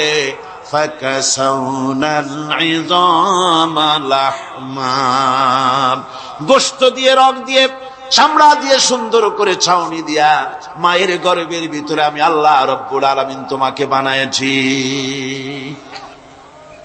মায়ের পেটের ভিতরে ফি কারারিম মাকিন, একটি সুরক্ষিত জায়গায় তোমাকে আমি রেখে দিলাম, যেখানে কোনো রোগ, কোন জার্ম যেখানে পৌঁছতে পারবে না, কোনো অসুবিধা হবে না, এমন একটা জায়গায়, এমন একটা ইন্টেনসিভ কেয়ার ইউনিটের ভিতরে রেখেছি। সুবহানাল্লাহ। একটা ইন্টেনসিভ কেয়ার ইউনিট যেখানে কোন রকমের কোন জার্ম প্রবেশ করে বা করবার কোনো ক্ষমতা নাই কারো, এমন একটা যে একটা প্যাকেট, সুন্দর একটা প্যাকেট, একটা কভারের মধ্যে তোমাকে তৈরি করা হলো মায়ের পেটের মধ্যে। তারপরে আজকে তুমি কুফরি করতেছো, আজকে আমাকে অস্বীকার করছো। ওই গর্ভের ভেতরে আমি ইচ্ছে করলে রক্তের পিণ্ডের আকারে মায়ের গর্ভ থেকে আবর্ষণ করে দিতে পারতাম, দুনিয়ার মুখ দেখতে পারতে না। মায়ের পেটের ভেতর থেকে মরা সন্তান হিসাবে বের করে দিতে পারতাম, বিকলাঙ্গ করে বের করে দিতে পারতাম, পঙ্গু করে বের করতে পারতাম। পারতেন না? আল্লাহ রাব্বুল আলামিন বলেন কেমনে বানালাম? খলাকাল ইনসান, মানুষ আমি সৃষ্টি করেছি মায়ের পেটের ভিতরে বসে। যখন ক্ষুধার উদ্রেক হলো, রুহু যখন এসে গেল, ক্ষুধা লাগলো, খাবারের প্রয়োজন হলো, আমি কেমনে খাওয়ালাম? দুনিয়ার কোন মা বাপ, কোন নেতা, কোন ডাক্তার, কোন চিকিৎসা বিজ্ঞানী মায়ের পেটের সন্তানের খাবার সরবরাহ করতে পারে না। আল্লাহ পাক বলেন তুমি কি খাবে? ব্যবস্থা আমি করেছি। মায়ের মাসিক অসুখকে বন্ধ করে দিয়ে মায়ের নাভির সঙ্গে তোমার নাভির সাথে তার লাগাইয়া দিয়েছি, আর ওই তারের মাধ্যমে রক্ত বের করে দিয়া মায়ের রক্ত দিয়ে তিল তিল করে তোমারে বড় করেছি। রক্তটা মুখে লাগাই নাই, মুখে লাগলে পরে নাপাক রক্ত, মুখটা নাপাক হয়ে যাবে। নাভির ভিতর দিয়ে পাস করে দিলাম, মুখটাকে পবিত্র রেখে দিলাম, যাতে করে দুনিয়ায় আসার পর আমার পবিত্র বানানো মুখখানা দিয়া এই দুনিয়ায় বসে তোমার আল্লাহর পবিত্র নামের জিকির করতে পারো। এমন সুন্দর করে মায়ের পিঠের ভিতরে তৈরি করলাম, হাত দিলাম, পা দিলাম, সুন্দর করে বানালাম, এমন নিখুঁত করে বানালাম, তাকায়া দেখো নিজের দিকে, সুন্দর করে বানালাম। এরপরে কি করলাম? সুম্মা নুখরিজুকুম তিফলা, বাচ্চার আকারে মায়ের পেট থেকে আস্তে করে বের করে নিয়ে আসলাম। সুবহানাল্লাহ বিহামদিহি। আস্তে করে মায়ের পেট থেকে নিয়ে এসেছি পৃথিবীর বুকে। পৃথিবীতে যখন আসলে তখন তোমার অবস্থাটা কি ছিল? ক্ষুধার যন্ত্রণায় যদি মরেও যেতে, কান্দা ছাড়া ভাষা নাই। ভাষা আছে? কোন হুঁশ ছিল আমাদের? কোন জ্ঞান ছিল? আল্লাহ রাব্বুল আলামিন বলেন আল্লাহু আখরাজাকুম মিন বুতুনি উম্মাহাতিকুম লা তা'লামুনা শাইআ, মায়ের গর্ভ থেকে এমন অবস্থায় বের করে এনেছি যখন তোমার কোনো হুঁশ নাই, জ্ঞান নাই, কথা বলতে পারো না, পায়খানার ভিতরে পড়ে থাকো, ট্যাটা করে, কান্দা ছাড়া পথ নাই, পানির পিপাসায় গলা শুকায় যায়, কান্দা ছাড়া পথ নাই, মনের তোমার মুখের কোনো ভাষা নাই কান্না ছাড়া।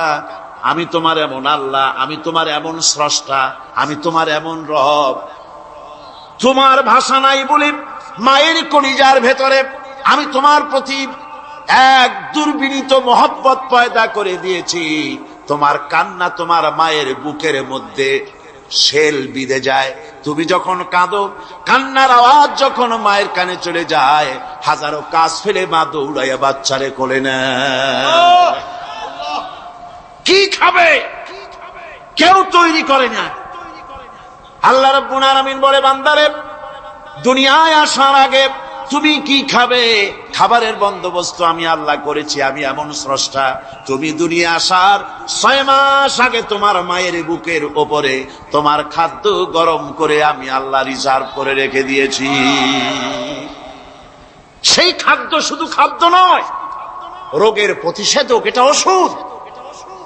আজ বিজ্ঞানীরা, চিকিৎসা বিজ্ঞানীরা বলছেন মায়ের দুধ সন্তানের খাদ্যের, মায়ের দুধের চাইতে কোনো বিকল্প কিছুই নাই। সন্তান পৃথিবীতে এলে মায়ের প্রথম দুধটা, গ্রামে গঞ্জে অশিক্ষিত এলাকায় প্রথম দুধটা ফেলে দেয়, এটাকে মনে করে এটা খারাপ, এটা খাওয়াতে নাই, তাহলে ধনুষ্টঙ্কার হবে, হাবিজাবি কথা বলে।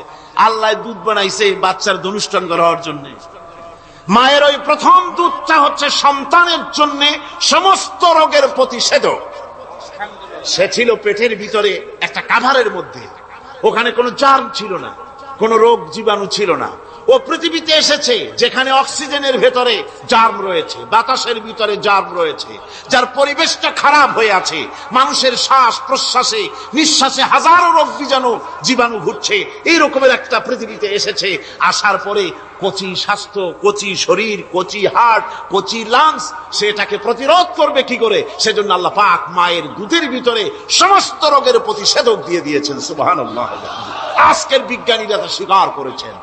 অনেক মা তার সন্তানকে দুধ দেন না নিজের শরীর স্বাস্থ্য ভালো রাখার চিন্তা করে, বাচ্চাকে দুধ খাওয়ান না। এটা অত্যন্ত নির্মম কাজ। বাচ্চাকে দুধ খাওয়ালে বাচ্চার সাথে মায়ের মহব্বত বাড়ে। ইউরোপে আমেরিকায় মাকে মা বলে ডাকে না, বাপকে শ্রদ্ধা করে না, সম্মান করে না। তার কারণ সেখানে মায়েরা তার সন্তানদেরকে কোলে নেয় না, সন্তানদেরকে ফিডার খাওয়ায়। আর আমি নিজের চোখে দেখেছি মায়েরা ইউরোপে আমেরিকায় যখন শপিং এ আসে, তখন রাস্তায় যখন আসে, তখন ওই পুশ চেয়ার গুলিতে বাচ্চাকে শোয়াইয়া বাচ্চা এভাবে পুশ চেয়ারে করে ঠেলে নিয়ে যায়, আর কুত্তার বাচ্চাগুলি কোলে করে ঘুরে বেড়ায়। কুত্তার বাচ্চা কোলে নেয়, নিজের বাচ্চা পুশ চেয়ারে করে ঠেলে। সেই জন্য মায়ের প্রতি সন্তানের মহব্বত হয় না, সন্তানেরও মায়ের প্রতি কোনো শ্রদ্ধা জাগে না। আল্লাহ কি ব্যবস্থা মায়ের কলিজার মধ্যে মহব্বত পয়দা করে দিয়েছেন আল্লাহ পাক। মায়ের বুকের দুধের ভিতরে আল্লাহ রাব্বুল আলামিন, আল্লাহ পাক বলছেন, আমি মানুষ সৃষ্টি করেছি আর তার সমস্ত প্রয়োজন মিটিয়েছি, তার খাবারের সব প্রয়োজন মিটিয়ে দিয়েছি।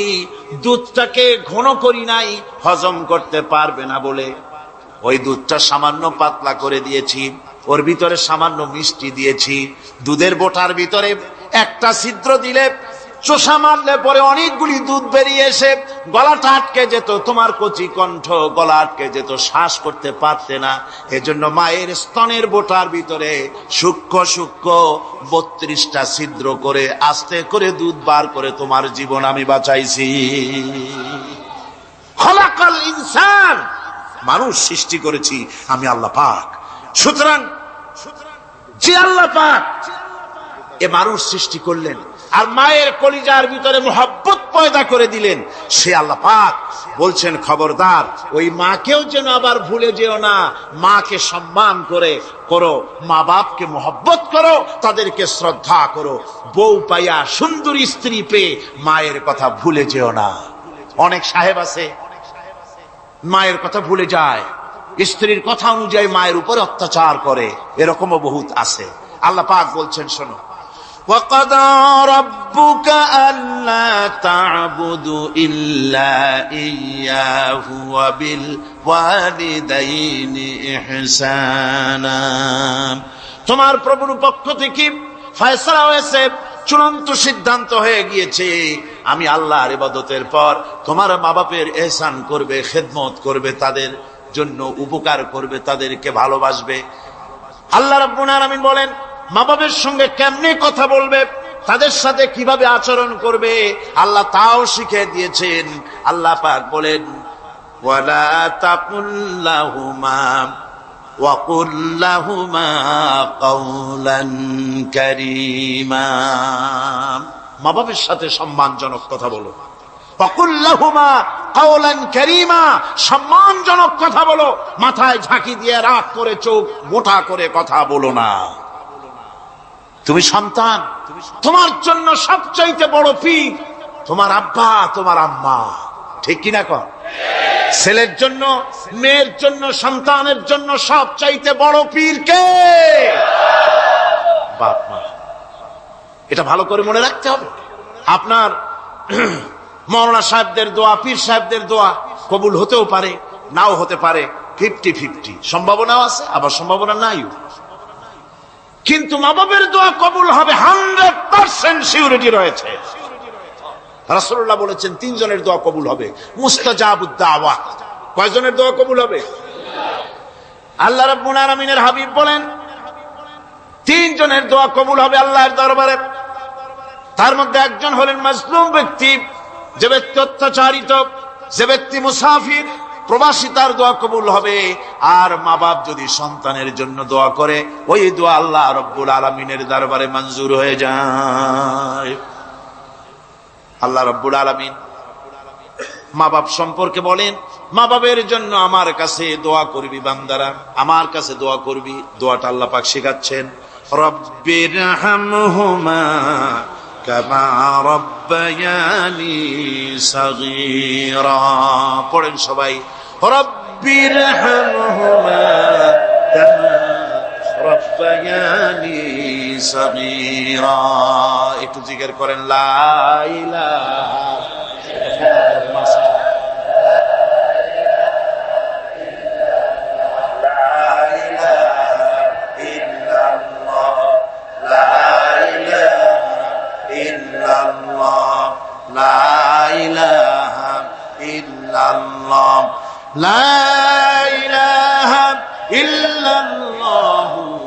মুহাম্মাদুর রাসূলুল্লাহ।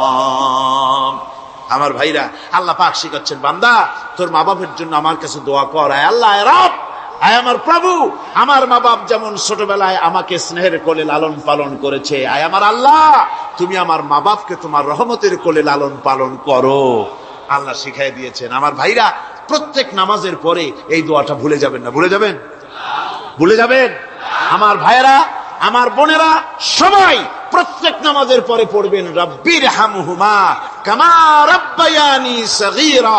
এই দোয়া করতে কেউ ভুলে যাবেন না।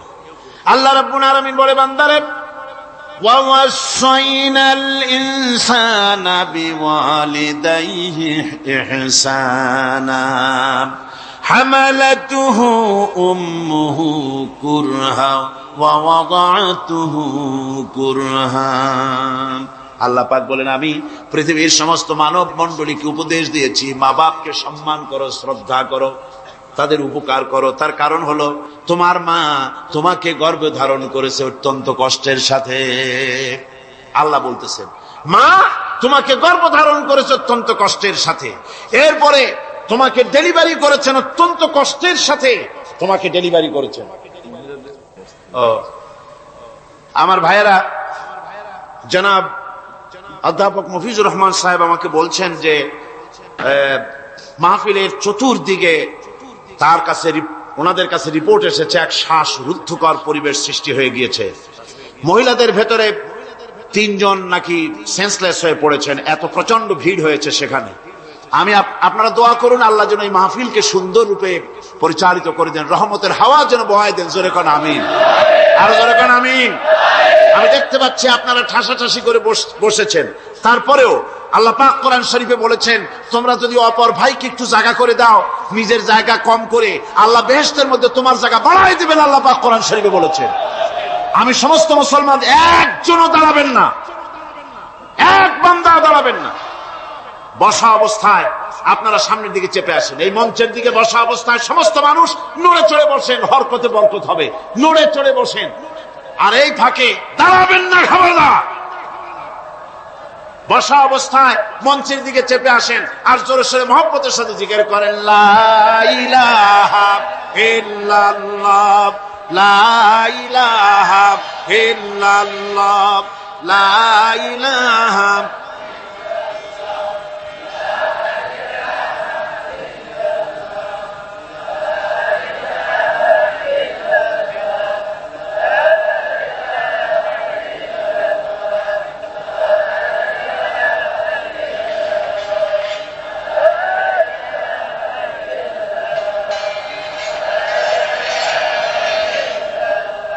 লা ইলাহা ইল্লাল্লাহ, লা ইলাহা ইল্লাল্লাহ, লা ইলাহা ইল্লাল্লাহ।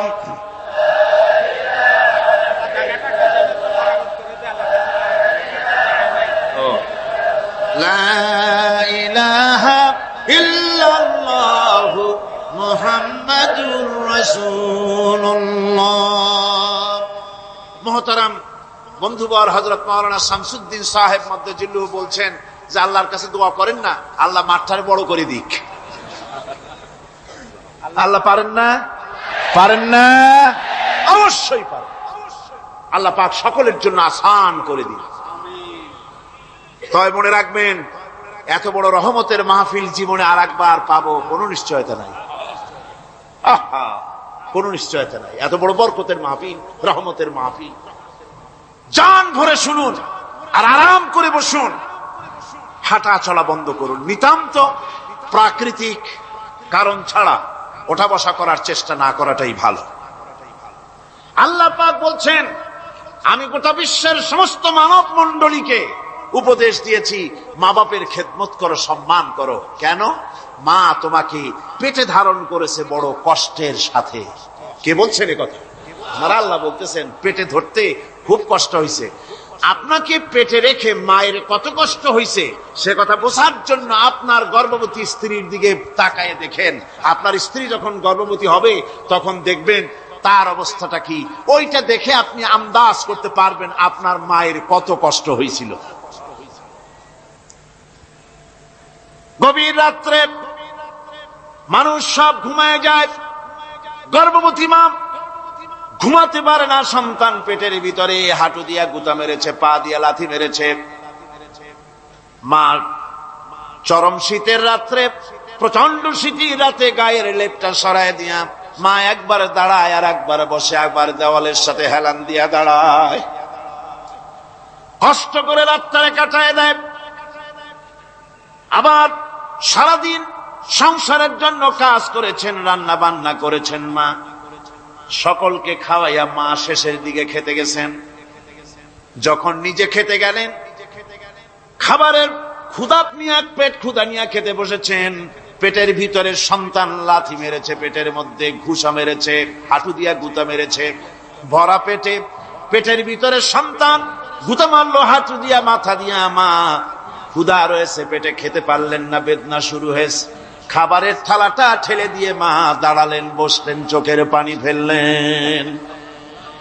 এভাবে করে মা একটা দুইটা দিন নয়, 10টি মাস পর্যন্ত সন্তানটাকে পেটের মধ্যে নিয়ে, একটা জীবিত মানুষ আর একটা জীবিত সন্তান পেটের মধ্যে নিয়ে নড়াচড়া করছেন, চলাফেরা করছেন।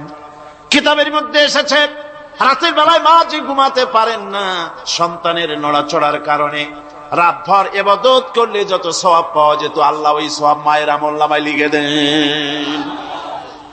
সন্তান পেটে থাকার কারণে খেতে পারে না, পেট ভরে ক্ষুধায় কষ্ট পায় মা। এই জন্যে 10 মাস ধরে রোজা রাখলে যে সওয়াব হতো আল্লাহ রাব্বুল আলামিন মায়ের আমলনামায় রোজার সওয়াব লিখে দেন। 10 মাস পুরে গেল, সন্তান ডেলিভারির সময় চলে এলো। মায়ের মন বিমর্ষ, সন্তান ডেলিভারি হবে, না জানি মরে যাই নাকি, না জানি অপারেশন লাগে নাকি, কি অবস্থা হবে। মা খেতে পারে না, মুখটা শুকায়া যায়। ডেলিভারির সময় যখন আসে, মা বাবার কাছ থেকে বিদায় নিয়ে যায়, স্বামীকে একান্তে গোপনে ডেকে নিয়ে বলে, প্রাণের স্বামী, দীর্ঘদিন একসঙ্গে ঘর কন্যা করেছি, অপরাধ হয়ে যেতে পারে, আমারে মাফ করে দিও। আমার মনে হয় এবার আমি আর বাঁচবো না। সংসার থাকলো, চাবি থাকলো, সব বুঝে নাও, আমারে মাফ করে দিও। মা চলে গেল সতিকা গৃহে, ক্লিনিকে চলে গেল, অপারেশন থিয়েটারে চলে গেল, অথবা ডেলিভারির জায়গায় চলে গেল। ডেলিভারি পেইন শুরু হয়ে গেল, বেদনা শুরু হয়ে গেল। এক একটা বেদনা যেন মায়ের এক একটা মৃত্যু যন্ত্রণা শুরু হয়ে যায়। এমন যন্ত্রণা, প্রসব বেদনা দুনিয়ার ভুক্তভোগী মা ছাড়া আর কেউ জানে না। এই চরম বেদনার ভেতর দিয়ে, চরম কষ্টের ভিতরে মা যখন একটা বাচ্চা প্রসব করলো, জিহাদের ময়দানের মতো মা রক্তাক্ত হয়ে গেলেন, সন্তান দুনিয়া এলো। মা তখন অস্থির থাকেন।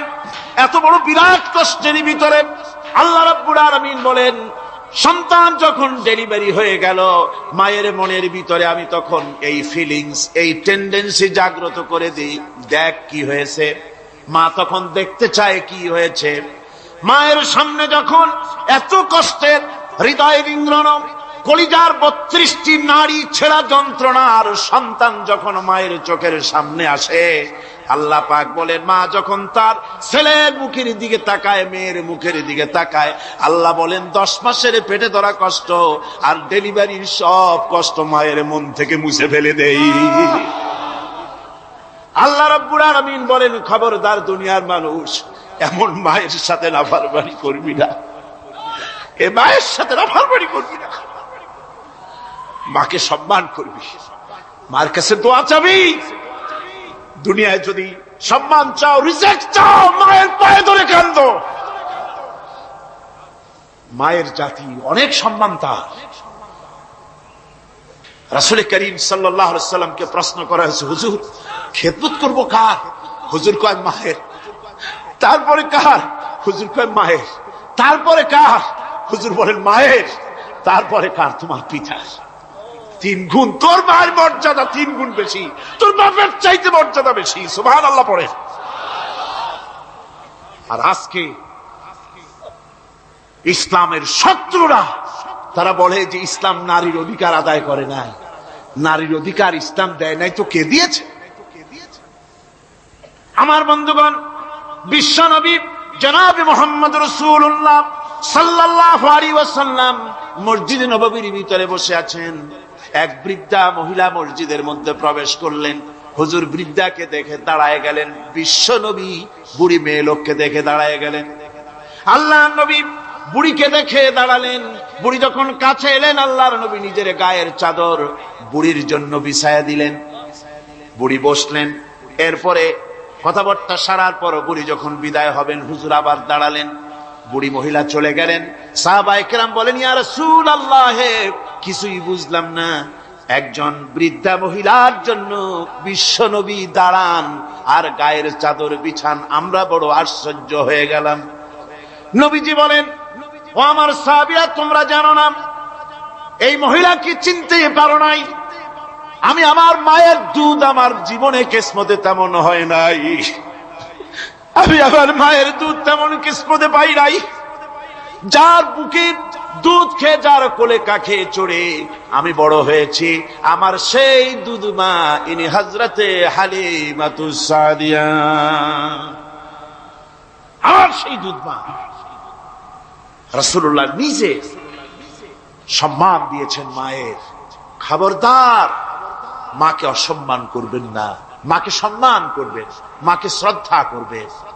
আমার বন্ধুগণ, আলেম ওলামা পীর বুজুর্গদের জন্য হাদিয়া তো দেন, আপনারা কোনো নিষেধ নাই, দেন। হাদিয়া দেওয়াও সুন্নত, নেওয়াও সুন্নত, দিবেন, আমি কোনো নিষেধ করি না। কিন্তু আমি বলতে চাই, পীর বুজুর্গদের কাছে, আলেম ওলামাদের কাছে হাদিয়া দিয়া আল্লাহরে যত না খুশি করতে পারবেন, এই ডালিম বেদানার মৌসুমে বেদানা একটা ভেঙে নিজ হাতে যদি মায়ের মুখে তুলে দেন, আল্লাহর আরশ খুশি হয়ে যাবে, আল্লাহর আরশে আজিম খুশি হয়ে যাবে, আল্লাহ পাক খুশি হয়ে যাবেন। মায়েরে খাওয়াও, বাপকে খাওয়াও, তোমার সবচেয়ে বড় পীর তিনি। সুবহানাল্লাহ পড়ে, সুবহানাল্লাহ। মা বাপ যদি একটু দোয়া করে দেয়, তোমার জিন্দেগির কাম শেষ। একটু বদদোয়া করলে জাহান্নামে যাবা। কোন পীর সাহেব বদদোয়া করলে জাহান্নামে যাবে এমন কথা নয়। কোন মাওলানা বদদোয়া করলে দোজখে যাবে এমন কথা নয়। রাসূল বলেছেন, হুমা জান্নাতুকা ওয়া নারুকা, মা বাপ তোমার বেহেশত, মা বাপ তোমার জাহান্নাম। মা বাপ যদি অসন্তুষ্ট হয়, দোজখে যাবি, আর মা বাপ যদি খুশি, আল্লাহর জান্নাতে চলে যাবি। সুবহানাল্লাহ, সুবহানাল্লাহ, সুবহানাল্লাহ। মায়ের পায়ের তলে তোর বেহেশত। আমরা পুরুষ, আমাদের গত বছরও বলেছি, আমরা পুরুষ, আমাদের পায়ের তলে জুতা। আমাদের পায়ের তলে কি? শুধু জুতা। আর আমার মা, আমার মায়ের জাতি যারা এই প্যান্ডেলে বসে আছেন, আমার মায়েরা, বোনেরা, মায়ের জাতি যারা পৃথিবীতে, মায়ের জাতির পায়ের তলে আল্লাহর বেহেশত। সুবহানাল্লাহ। নারীর মর্যাদা ইসলাম দেয় নাই, কে দিয়েছে? আল্লাহ দিয়েছেন, আল্লাহর রাসূল দিয়েছেন। আমার বন্ধুগণ, হযরত বাইজিদ বুস্তামি ছোট্ট বাচ্চা ছেলে, গভীর রাত্রে মা অসুস্থ, পানির পিপাসায় জেগে উঠেছেন। বাবারে, পিপাসায় শেষ হয়ে গেলাম, পানি দাও। ছেলে ঘরের ভিতরে পানি না পেয়ে বাইরে দৌড়াদৌড়ি করলেন। অনেক দূর থেকে পানি নিয়ে এসে দেখেন মা ঘুমায় গেছেন। পানি নিয়ে দাঁড়ানো, পৌষ মাস, মাঘ মাসের শীতের রাত, ফজরের সময় মায়ের ঘুম ভেঙে গেল। তাকিয়ে দেখেন বাইজিদ দাঁড়ানো, হাতে পানি থরথর করে কাঁপছে। জিজ্ঞাসা করে, বাইজিদ তুমি দাঁড়ানো কেন? ছোট্ট বাচ্চা বলে, মা পানি চেয়েছিলে তুমি গভীর রাত্রে, পানি ঘরে ছিল না, অনেক দূর থেকে আনতে হয়েছে। মা বলছে, ঘুমাও নাই কেন গ্লাস থুইয়া? বাচ্চা বলে, ঘুমাই নাই। তুমি যদি আবার পানি চাও, সময় মতো যদি দিতে না পারি, মা তোমার কষ্ট হবে। এই জন্য ফজর পর্যন্ত আমি দাঁড়ায় আছি, কখন তুমি পানি চাও। মা হাতের থেকে পানি নিয়ে পান করলেন। বাইজিদকে বিছানার উপরে আরাম করে কম্বল দিয়া ঘুম পড়াইয়া দিলেন। হযরতে বাইজিদের মা উযু করে ফজরের নামাজ পড়ে সিজদায় চলে গেলেন। চিৎকার মেরে কেঁদে বলেন, আমার রব, আমার আল্লাহ, আমি আমার বাইজিদের মা, আমি মা হয়ে বাইজিদের জন্য দোয়া করি। বাইজিদ আমার জন্য আজকে যা করেছে, আমি মা, আমার কলিজা ঠান্ডা হয়ে গেছে। আয় আল্লাহ, আমি বাইজিদের জন্য দোয়া করি, তুমি তাকে সুলতানুল আরিফিন বানাইয়া দিও। মঞ্জুর হয়ে গেল আল্লাহ পাকের কাছে দোয়া। আমার ভাইরা, আল্লাহ পাক বলছেন, খবরদার, আমার ইবাদতের পরে মা বাপ, আল্লাহর ইবাদতের পরে কারা? মা বাপ।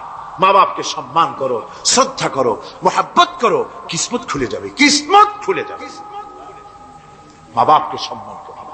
হযরত আবু হুরায়রা রাদিয়াল্লাহু তাআলা আনহু রাসূলের সামনে এসে কাঁদতেছেন। হুজুর বলছেন, আবু হুরায়রা কাঁদো কেন? কাঁদো কেন? রাতের বেলা কাঁদো কেন? হযরত আবু হুরায়রা বলছেন, হুজুর আমাকে মা মেরেছেন। হুজুর বলছেন, মা মারলো কেন? কোন অপরাধ করেছো? কোন গোস্তাখি করেছো? আবু হুরায়রা বলছেন, না হুজুর, কোন গোস্তাখি করি নাই, তবে মারলো কেন? হযরত আবু হুরায়রা বলছেন, হুজুর আমি আপনার দরবার থেকে ফিরতে রাত হয়ে গিয়েছিল। মা জিজ্ঞেস করলেন, আবু হুরায়রা এত রাত্রে কোথায় ছিলি? বললাম, আমি ছিলাম যে কদম চুমতে পারলে দুনিয়া ধন্য হয়, সেই দরবারে নববীর কদম মোবারক থেকে আসতে আমার দেরি হয়েছে। আমার মা মুশরিকা, আপনার নাম শুনে তার গায়ে আগুন জ্বলে উঠলো, আমাকে ধরে মারা আরম্ভ করলো। বলল, হয় আমার বাড়ি ছাড়বি, আর না হয় মুহাম্মদ সাল্লাল্লাহু আলাইহি ওয়াসাল্লামের দরবার ছাড়বি। আমি বললাম, আমার মা, তুমি বুড়ি মানুষ, তোমার গায়ে যত শক্তি আছে সমস্ত শক্তি দিয়ে আমারে পিটাও, আমারে মারো। মারতে মারতে আমাকে বাড়ি থেকে তুমি বের করে দাও। তোমার বাড়ি শুদ্ধ, তাম দুনিয়া ছেড়ে দিতে পারি, আল্লাহর নবীর কদম মোবারক ছেড়ে দিতে পারি না। তোমার মা তোমাকে মেরেছে, তুমি আমার কাছে নালিশ করছো? আমার তো এখানে ইন্টারফেয়ার করার কিছুই নেই। সুবহানাল্লাহ, সুবহানাল্লাহ। মা তোমাকে মেরেছে, এখানে আমার করার কিচ্ছু নাই। বিশ্ব নবী বলছেন, এত বড় পাওয়ারফুল নবী, লেজিসলেটিভ পাওয়ার, সারে আল্লাহ তাকে বানিয়েছেন শরীয়ত প্রণেতা। কোরআন শরীফে শুধু হালাল ও হারামের, হালাল এবং হারামের, বৈধ এবং অবৈধের সীমা রাখা শুধু কোরআনই ঠিক করেন, রাসূলের জন্য আল্লাহ ছেড়ে দিয়েছেন। আল্লাহ রাসূলও হারাম, হালাল এবং হারামের বৈধতা অবৈধতার সীমারেখা নির্ধারণ করেছেন। এত বড় ক্ষমতা তার, এত বড় পাওয়ারফুল বিশ্বনবী, তিনি বলছেন, মা মেরেছে, আমার করার কিছু নাই। চিন্তা করেন কত বড় কথা, এ কথার লোড কত। হযরত আবু হুরায়রা বলেন, ইয়া রাসূলুল্লাহ, মা মাকে মেরেছেন, আমি আল্লাহর নবীর কাছে মায়ের বিরুদ্ধে নালিশ করতে আসি নাই। বললেন, কেন এসেছো? হযরত আবু হুরায়রা বলেন, হুজুর এসেছি একটা কারণে, আমি জানি আল্লাহ নবী যদি আল্লাহর দরবারে হাত উঠায়া কোনো জিনিস বলে, আল্লাহ রাব্বুল আলামিন সঙ্গে সঙ্গে মঞ্জুর করে নেন। হুজুর আমি এসেছি, মেহেরবানি করে দোয়া করুন আমার মাকে যেন আল্লাহ হেদায়েত নসিব করে দেন। আল্লাহ নবী হাত উঁচু করে বললেন, আল্লাহুম্মা হিদি উম্মা আবি হুরায়রা, আয় আল্লাহ আমি দোয়া করি আবু হুরায়রার মাকে তুমি হেদায়েত নসিব করে দাও। রাসূলুল্লাহ দোয়া করছেন, আর আবু হুরায়রা সমানে দৌড়াচ্ছেন। তিনি দৌড়াচ্ছেন, পেছন থেকে কয়েকজনে আবু হুরায়রার জামা টেনে ধরেছে, দৌড়ো। তাদের জানা আবু হুরায়রা খুব ভদ্রলোক মানুষ, কোন ঝড় ঝামেলার মধ্যে থাকে না, রাগ শাক করে না, চিৎকার মারে না, দৌড় মারে না, এত ভদ্র শরীফ, দৌড়ায় কেন? না জানি কোন বিপদ বুঝি ঘটে গেছে। পিছন থেকে জামা টেনে ধরে বলে, দৌড়াও কেন? হযরত আবু হুরায়রা জামা সাহাবীর হাত থেকে ছিনায় নিয়ে বলেন, জামা ছেড়ে দাও, আমাকে দৌড়াতে দাও। আমি দৌড়াইয়া বাড়ি যে দেখতে চাই, আমি দৌড়াইয়া আগে আমার বাড়ি পৌঁছতে পারলাম না, আমি যাওয়ার আগে আমার আল্লাহর নবীর দোয়া আমার বাড়ি পৌঁছে গেছে, আমি এইটা দেখতে চাই। হযরত আবু হুরায়রা বাড়িতে গিয়ে দরজা নক করলেন, ভেতর থেকে আওয়াজ এলো, কে? হযরত আবু হুরায়রা বলেন, মা, আমি তোমার আবু হুরায়রা ফিরে এসেছি। মা বলছেন, বাবা অপেক্ষা করো, দরজা খুলতেছি। হযরত আবু হুরায়রা বলেন, মায়ের গলার আওয়াজের ভিতরে শিরকিয়াতের কর্কশতা পেলাম না, মায়ের গলার আওয়াজের ভিতরে তাওহীদের গন্ধ পেলাম। আমার মনে হলো নবীজির নিক্ষিপ্ত তীর তার নিশানায় পৌঁছে গেছে। কিছুক্ষণ পর মা আমার বেরিয়ে এলেন, মাথা থেকে চুলের থেকে বুড়ি মানুষ, সাদা চুলের ভিতর থেকে পানি পড়তেছে। মা বলল, বাবারে, তোমারে মারার পর আমি বড় অনুতপ্ত হয়েছি, অনুশোচনা করেছি, আমি গোসল করেছি, মনে মনে ভাবলাম আমার ছেলে তো কোনো খারাপ জায়গায় যায় নাই, কেন তারে মারলাম? আমি বড় লজ্জায় পড়েছি তোমারে মেরে। ও আমার আবু হুরায়রা, আমি গোসল করেছি, পবিত্র হয়ে গেছি, জলদি করে আমাকে নিয়ে চলো বিশ্ব নবী জনাবে মুহাম্মদুর রাসূলুল্লাহর দরবারে। হযরত আবু হুরায়রার মা ঘোষণা করলেন, আশহাদু আল্লা ইলাহা ইল্লাল্লাহু ওয়াহদাহু লা শারীকা লাহু ওয়া আশহাদু আন্না মুহাম্মাদান আবদুহু ওয়া রাসূলুহু। আমার ভাইরা, মা বাপ সবচেয়ে সম্মানের জিনিস। আল্লাহর ইবাদতের পরই মা বাপের খেদমত করতে হবে। আল্লাহ পাক বলছেন, বান্দারে দেখ, মায়ের পেট থেকে আনলাম, মায়ের বুকের মধ্যে মহব্বত পয়দা করলাম, এত মহব্বত দিলাম তোর উপরে, যে কোনো বিদেশে যান, যেখানে যান, বাড়িতে ফিরলে পরে সকলে, ছেলে মেয়ে ভাই বোন সবাই দেখবে সুটকেসে আমার জন্য আনছে কি, সবাই চিন্তা করবে আমার জন্য কি এনেছে। একমাত্র মা সন্তানের মুখের দিকে তাকাবে, কখন খাইছে সে। সুবহানাল্লাহ, সুবহানাল্লাহ, আমার বাসার মুখখানা শুকনা, তুই বুঝি আজকে কিছু খাইস নাই। বিদেশে যেসব সন্তান থাকে, মা কাটা কবুতরের মতো ছটফট করে। আমার ছোটবেলার কথা আমি দেখেছি, সরসিরা মাদ্রাসায় পড়তাম, আব্বা টাকা দিতেন মাদ্রাসায় যাওয়ার সময়, আবার মা আবার মুরগির ডিম বিক্রি করা, বিভিন্ন জিনিস বিক্রি করা বা বাজার করা পয়সা, উদ্বৃত্ত কিছু পয়সা আব্বার অজান্তে আমার হাতের মুঠার মধ্যে দিয়ে দিতেন। যখন মাদ্রাসার দিকে রওনা হয়েছি, পর্দার আড়াল থেকে দরজা থেকে দেখতাম, যতক্ষণ তাকায় দেখতেছি চোখ থেকে পানি দরদর করে পড়তেছে। সুবহানাল্লাহ, মা কি জিনিস! আল্লাহ আল্লাহ আল্লাহ। বিদেশে যদি কারো সন্তান মারা যায়, সবার জানার আগে কবি বলতেছেন, বিদেশে বিরাজ্যে যার পুত্র মারা যায়, পশু পক্ষী না জানিতে আগে জানে মা। মায়ের কলিজার তারে টান লেগে যায়, মা বুঝতে পারে আমার সন্তানটা নাই। আহারে মা! আমার বন্ধুগণ, মা যার বেঁচে আছে বেয়াদবি করেছেন, পাও ধরে মাপ নিয়ে নেবেন, পাও ধরে মাপ নিয়ে নেবেন। মা তো পাও ধরে দেখবেন মাফ করে দিবে। সুবহানাল্লাহ, সুবহানাল্লাহ, কত দরদ তার বুকের মধ্যে। আর মা বাপকে সম্মান করবে। যাক, এ বিষয়ের উপরে আমি আর যেতে চাই না, শুধু আমি আপনাদের বললাম, এই বিশাল জনতাকে বললাম, সবচাইতে বড় পীর আপনার জন্য আপনার মা বাপ। সবচাইতে বড় পীর কে? মা বাপ। সন্তুষ্ট করেন, রুজিতে অভাব ঘটবে না, কোন মাজারে গিয়ে সেজদা দেওয়া লাগবে না, আল্লাহর কসম, মাজারে যাই চাওয়া লাগবে না। মা বাপকে খেদমত করেন, মা বাপকে খুশি করেন, মা বাপকে খাওয়ান, হাদিয়া দেন। মা বাপ খুশি, রুজিতে বরকত হবে, ব্যবসায় বরকত হবে, ঋণগ্রস্ত থাকবেন না, সম্মান আল্লাহ বাড়ায় দিবেন। সুবহানাল্লাহ ওয়া বিহামদি। রাসূলুল্লাহর হাদিস। খামোখাই মাজারে গিয়ে মরেন আপনারা। কোথায় মাজার, ওরস, নরস শরীফ, গ্যারবি শরীফ, কত কিছু শরীফ, এসব শরীফ বাদ দেন। আল্লাহ, রাসূল, মা বাপ, ওলিউল্লাহ যারা, তাদের দোয়া মঞ্জুর হয়, তাদের দোয়া মঞ্জুর হয়। আল্লাহ পাক ওলিউল্লাহদের মধ্যেও বহুত রেখেছেন, দোয়া আল্লাহর দরবারে কবুল হয়ে যায়। কিন্তু মা বাপের বেলায় কোনো সন্দেহ নাই। ওলিউল্লাহর দোয়া আপনার জন্য কবুল হইতেও পারে, নাও হইতে পারে, কিন্তু মা বাপের দোয়া কবুল হবেই। সুবহানাল্লাহ ওয়া বিহামদিহি।